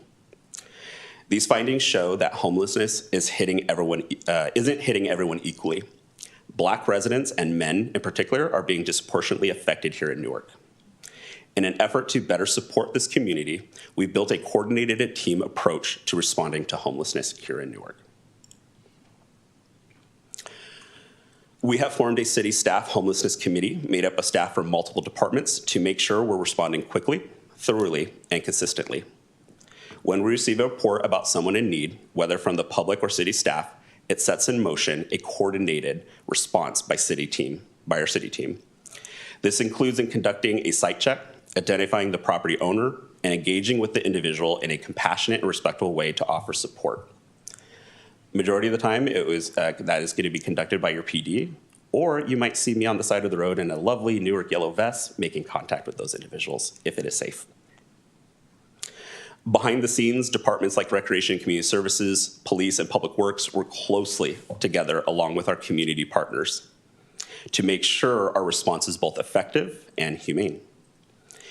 And while the work isn't always visible, there's often a lot going on to assess situations, offer support, and make sure we meet all legal requirements. We also maintain help cards with quick access to services through 211. These have been passed out to multiple community organizations that service those individuals in need, their city departments, including the police department. It has a QR code on there that individuals can scan. We do find that many homeless individuals do have cell phones. There is also a text option to text 211 to get connected into resources. We also, in addition to those help cards through 211, and our website has pages for both individuals seeking help and residents wanting to report concerns. You can go to newarkca.gov homelessness or newarkca.gov/help. And I'll be sharing more in just a bit about our upcoming homeless action plan and how we're setting long-term goals. As I mentioned earlier, the city maintains a dedicated human services webpage at newarkca.gov/help. It is a one-stop resource for residents to find local services, whether you're looking for housing help, food access, transportation, or just general support. The site is especially helpful for people who are unhoused or at risk, but it also is designed to help families, caregivers, and anyone looking for support programs. Some of the key resources we highlight include 211 referral services from Alameda County, the quick handouts, and food distribution information, information relating to case management, paratransit, and updates on Tri-Cities Navigation Center in Fremont, which individuals can seek help from as well. We also feature local partners like Love Newark, Viola Blythe, Abode Services, and Second Chance to make sure that community members are getting services in their community. This site is updated regularly, and we're always looking to expand the directory to make sure Newark residents can easily find the help they need. Now, let's talk a little bit about where we are with the Newark's first ever 5-year homeless action plan. We released the request for proposals back in early June, and by July 11th, we received 7 proposals from qualified consultants. Currently, we're in the process of reviewing those proposals. Top candidates will be invited to interviews with city staff here shortly, and we expect to bring a final agreement to council on September 11th. Once a firm is selected, the full project is expected to take about 12 to 18 months, depending on the firm's proposed approach. That concludes my presentation. Thank you so much for our opportunity to present tonight. Our approach to homelessness is truly a coordinated effort, not just among city staff, but also with our local nonprofit partners. I'd especially like to recognize John Ballantyne, Executive Director of Second Chance, who is with us this evening, who stuck around. That operates our only shelter in Newark, and we're grateful for their ongoing partnership and support. Thank you. Excellent report. Thank you for that. Is there any member of the public that would like to speak to this item? Okay, I'll turn it back to my colleagues for questions, comments. Councilor Contancio. Yes. Thank you so much. I appreciate everything that you're doing regarding homelessness and additional activities that you do here in Newark. I did have a question regarding sanitation, and I know that in the past there has been an ability to have showers or mobile showers with Salvation Army in Newark. Is that still a possibility, or what do people do if they need to have showers or something? Unfortunately, I have sad news to report on the Clean Start mobile hygiene unit. That actually shower program has been down since 2020. That is a special unit that requires a Class A driver's license. Fremont has had difficulties finding staff with a Class A driver's license, and then also general repairs. There has been requests for additional showers in the area. That is fully supported by many local churches in the area. There's the Presbyterian Church in Fremont that was the closest one. The Age Well Centers in Fremont do have showers. Bay Area Community Health has a health center that has showers available. And so that's one thing that we're going to be looking at through the Homeless Action Plan, is how to kind of bring some of those services back into town. Mm-hmm. Excellent. Thank you so much. Councilmember Jorgens. No questions. Just want to thank you for the presentation, and thanks Second Chance for all the work that they do. Thank you. Councilmember Grindal. I would say ditto, except I'd rather just say it. I really appreciate the work that you do and the way that you presented it. We're excited to see the plan, the action plan going forward, and I hope we can get periodic updates in that process. I also want to thank Mr. Ballantyne for the service he does to our community. Thank you. Thank you. And just to comment back on your updates, through the Homeless Action Plan, there will be opportunities for public outreach through that process, which we will share with you at a later date. Thank you. Vice Mayor. I just want to say thank you so much. This is a lot of work, and I know it's late, so I appreciate you being here with us, presenting all this information. I do have a question, just real quickly. I know it's late, and I appreciate you guys being patient with this question. The overpass between Fremont and Newark. 84, Jarvis. You didn't even let me finish. Yeah, so I know that that's kind of like a gray zone. Like, who does it belong to? Does it belong to the highway? Is it So do we have could you answer that kind of our question for us? Oh, yes. Anytime that a submission is received for assistance or an encampment, one of the first things that I'm doing is I'm checking out GIS information. I am looking at the property owner to see who's responsible at first. If it's a city response, we kind of move in a certain way. The area that you are discussing, that is a Caltrans area, which is maintained by them. That has been a sticky situation because we have seen larger cities get more attention from Caltrans. I was recently attending a meeting, and we were supposed to have Caltrans there. Unfortunately, nobody made it at that time, and so there are a lot of cities that are asking and requesting more information from Caltrans, especially the district here, to get more information of what they're doing, and specifically also when encampment reports are submitted online through their website, we have found that some individuals in our community are reporting that it says that it's been cleaned, but it's actually not after I go and check on it.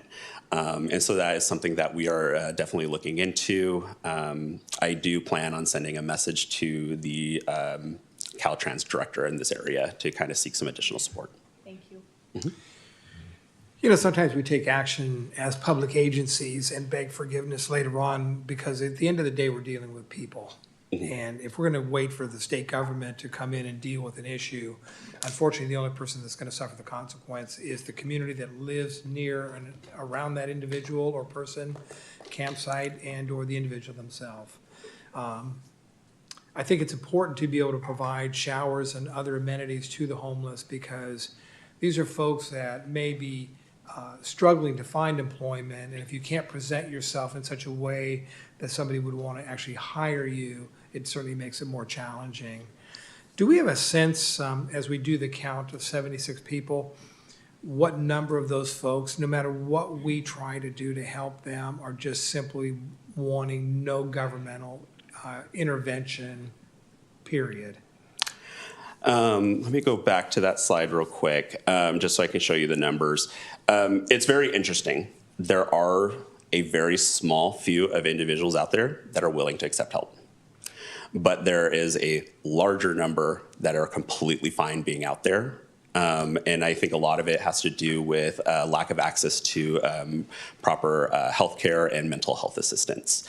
That is our biggest thing. We constantly are going up to these individuals. It's the same people that we deal with. Hey, are you ready? We might be able to find you something. We can connect you. Initially when we're there meeting with them, they hype us up. Oh yeah, let me know. And then it's crickets. Prime example, there was an individual on that highway area that we were talking about. And I asked him, I was like, what do you need to move out of this situation? I need an ID. Okay. An ID. An ID to get a job. And I said, okay, how do we get you one? Let's start on this. Ghosted. And so it's very hard, to try. It's a very delicate balance of how much resources you provide to certain individuals, depending on how much contact you've made and the certain situations. I think they're just comfortable being on the street. But one of the greatest things that actually a news article came out earlier today regarding Measure W with the Alameda County Supervisors, which they did approve about $1 billion in local taxes to support housing and homelessness. And so I think that's a huge step for us, and hopefully we can attract some of that $1 billion into Newark. Well, maybe we can utilize some of that money to provide additional beds for those that do want a place to stay. I agree with your assessment that my experience with the homeless in San Jose was along the same lines, that oftentimes these are individuals that have made a life decision to simply be on their own. And when asked to offer services, they simply would want to just move on to the next location where they felt they weren't going to be bothered by the government. So I recognize that, and I think a lot of that is attributable to the mental health issues that you've described. My only other concern is what do we do to try to encourage folks to come indoors when we have inclement weather, real cold or whatever the case may be? Many cities will open up alternative shelters for folks when the weather dips below a certain degree. Do we have a plan in place to deal with that issue? So currently the city does participate in warming and cooling shelters during inclement weather periods.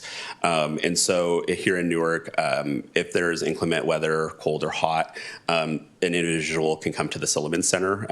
That is a designated space in the lobby area. We're open from pretty much 7 in the morning until 9 o'clock at night. So that's a big chunk of time for them. And then also the senior center is a location for those that are 55 and over as well.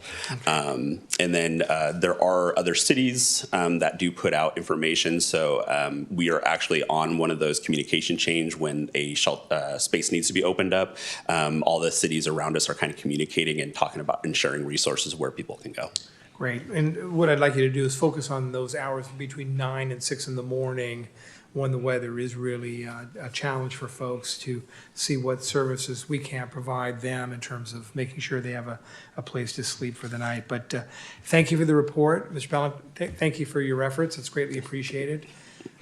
It's an ongoing challenge for not only Newark, but for all Bay Area cities. And as I talked about the Caltrans property, homelessness knows no boundaries. They move, and it's our responsibility, a city and a government, to help protect those that are vulnerable, whether they're in the city of Newark or on state property. But thank you for the report. Greatly appreciated. Thank you. that was a presentation, so there was no action. You'll be coming back in the future with updates. I know you said September the 11th. Oh, absolutely, yes. Thank you. Okay, we're now at city manager updates. Yes, good evening, Your Honor, members of the council. 5 announcements this evening. One of them is from our police department, and the last 4 are from our recreation department. First announcement, National Night Out 2025. That is being hosted on Tuesday, August 5th from 6:30 to 9 p.m. Residents are encouraged to register with our police department. The deadline to register to host an event is Friday, July 25th, tomorrow by midnight. It's a great way to get to know your neighbors, enjoy food, and have some fun. It's also an opportunity for the community to meet local first responders and community leaders. Several of us have signed up, and we look forward to participating. We do have a fair number of communities signed up right now, and we hope to add a few more in the next 24, 25 hours. Secondly, we have our free Groovin' at the Grove Summer Concert Series tomorrow night. It's the last one. The featured band is Tortilla Soup. This is a 9-piece band that includes a horn section playing a variety of music from the 60s all the way up to the present. The time is 5 to 7:30 p.m. with gates opening at 4 p.m. and the location is Shirley Sis Grove next to New Park Mall. Third announcement, on Sunday we have our free mariachi festival also at Shirley Sis Grove. This is from 1 to 5 p.m. Features mariachi bands, ballet folklorico, crafts, resource fair, and more. Fourth event, just like to highlight that the Adult Co-ed Softball League is coming back. Cost is $900 per team. It's a 12-week season. Registration opens on Monday, August 4th, and it will occur on Tuesday nights at the Mel Noon Sports Field, softball field number 1. And last but not least, the fall activities guide from our recreation department is now posted online. In fact, it was posted earlier today. Registration for those fall activities is open on Monday, August 4th for Newark residents, and registration for non-Newark residents starts on Friday, August 8th. And as always, all of the information I just discussed and more can be found on the city's website at www.newarkca.gov. Thank you, Your Honor. Thank you, Mr. Benoon. I received the postcard in the mail today highlighting recreational events. I really appreciate that. The more information we get out to our community regarding events that we're providing, we're going to see more folks attend those events, so greatly appreciate that. We're at council comments. I'll start with Councilmember Grindal. Thank you. I'll keep it short. The next Coffee with a Council Member event that I'm holding is going to be on August 16th at 9 a.m. at the Old Town Starbucks. That's at 7324 Thornton. Hope folks that are listening, our vast audience, if they want to talk about anything to improve Newark, happy to sit down and chat with you. So I'll be there. Hopefully, I'll have some citizens come to visit me. Thanks. Councilmember Contancio. Yes. Thank you so much, and thank you everyone as well. I do have some announcements. There is a Relay for Life on Saturday, August 16 at the Newark Community Center with American Cancer Society. And so if you're interested, please sign up. I know I'm going to be registering again this year. Additionally, I did go to the Averitt Energy board meeting as a board member, and they wanted us to remind you that our next drawing for a rebate for $400 off of your e-bike would be on August 26, 2025. If you haven't been picked previously, it's okay. You could always sign up again every 3 months. So they do a drawing every month, but you could sign up every 3 months if you haven't been picked. And I did want to remind everyone school is going back in session soon, and so there are going to be school supply donations also at the Silliman Center. So if you have some school supplies, please drop those off there as well. And we also have many Newark nonprofits that are collecting school supplies and backpacks. If you have anything you would like to donate, then you could do that too. Always remember, shop Newark. Thank you. Councilmember Jorgens. Vice Mayor Little. I have like 1,000, but for right now today, we're going to do the Aces for Athletes, the poker tournament that we discussed that's coming up. Definitely, if you're interested in it, try out the Tri-City Athletic Center. It's being put together by Tiffany. $50 buy-in, $25 rebuy-in. There'll be food and drinks available, but it's gambling for kids. It's a good thing. It's a good cause. So please consider coming out. And like I said again, it is going to be September 6th from 4 to whenever you're out. Thank you, Vice Mayor. I will not be sitting at your table. A couple comments. One is there was a conversation regarding the discussion and direction regarding the June 26, 2025 minute meeting notes. I've talked to Councilmember Grindal. The request that we're making is that in the minute notes of June 26, 2025, that we remove the reference to the Newark Board of Education from those minutes, and I'll ask my colleagues to go ahead and support that. Otherwise, our minutes are predominantly utilized to identify action items and the decisions that the council makes, and I think we'll continue that tradition.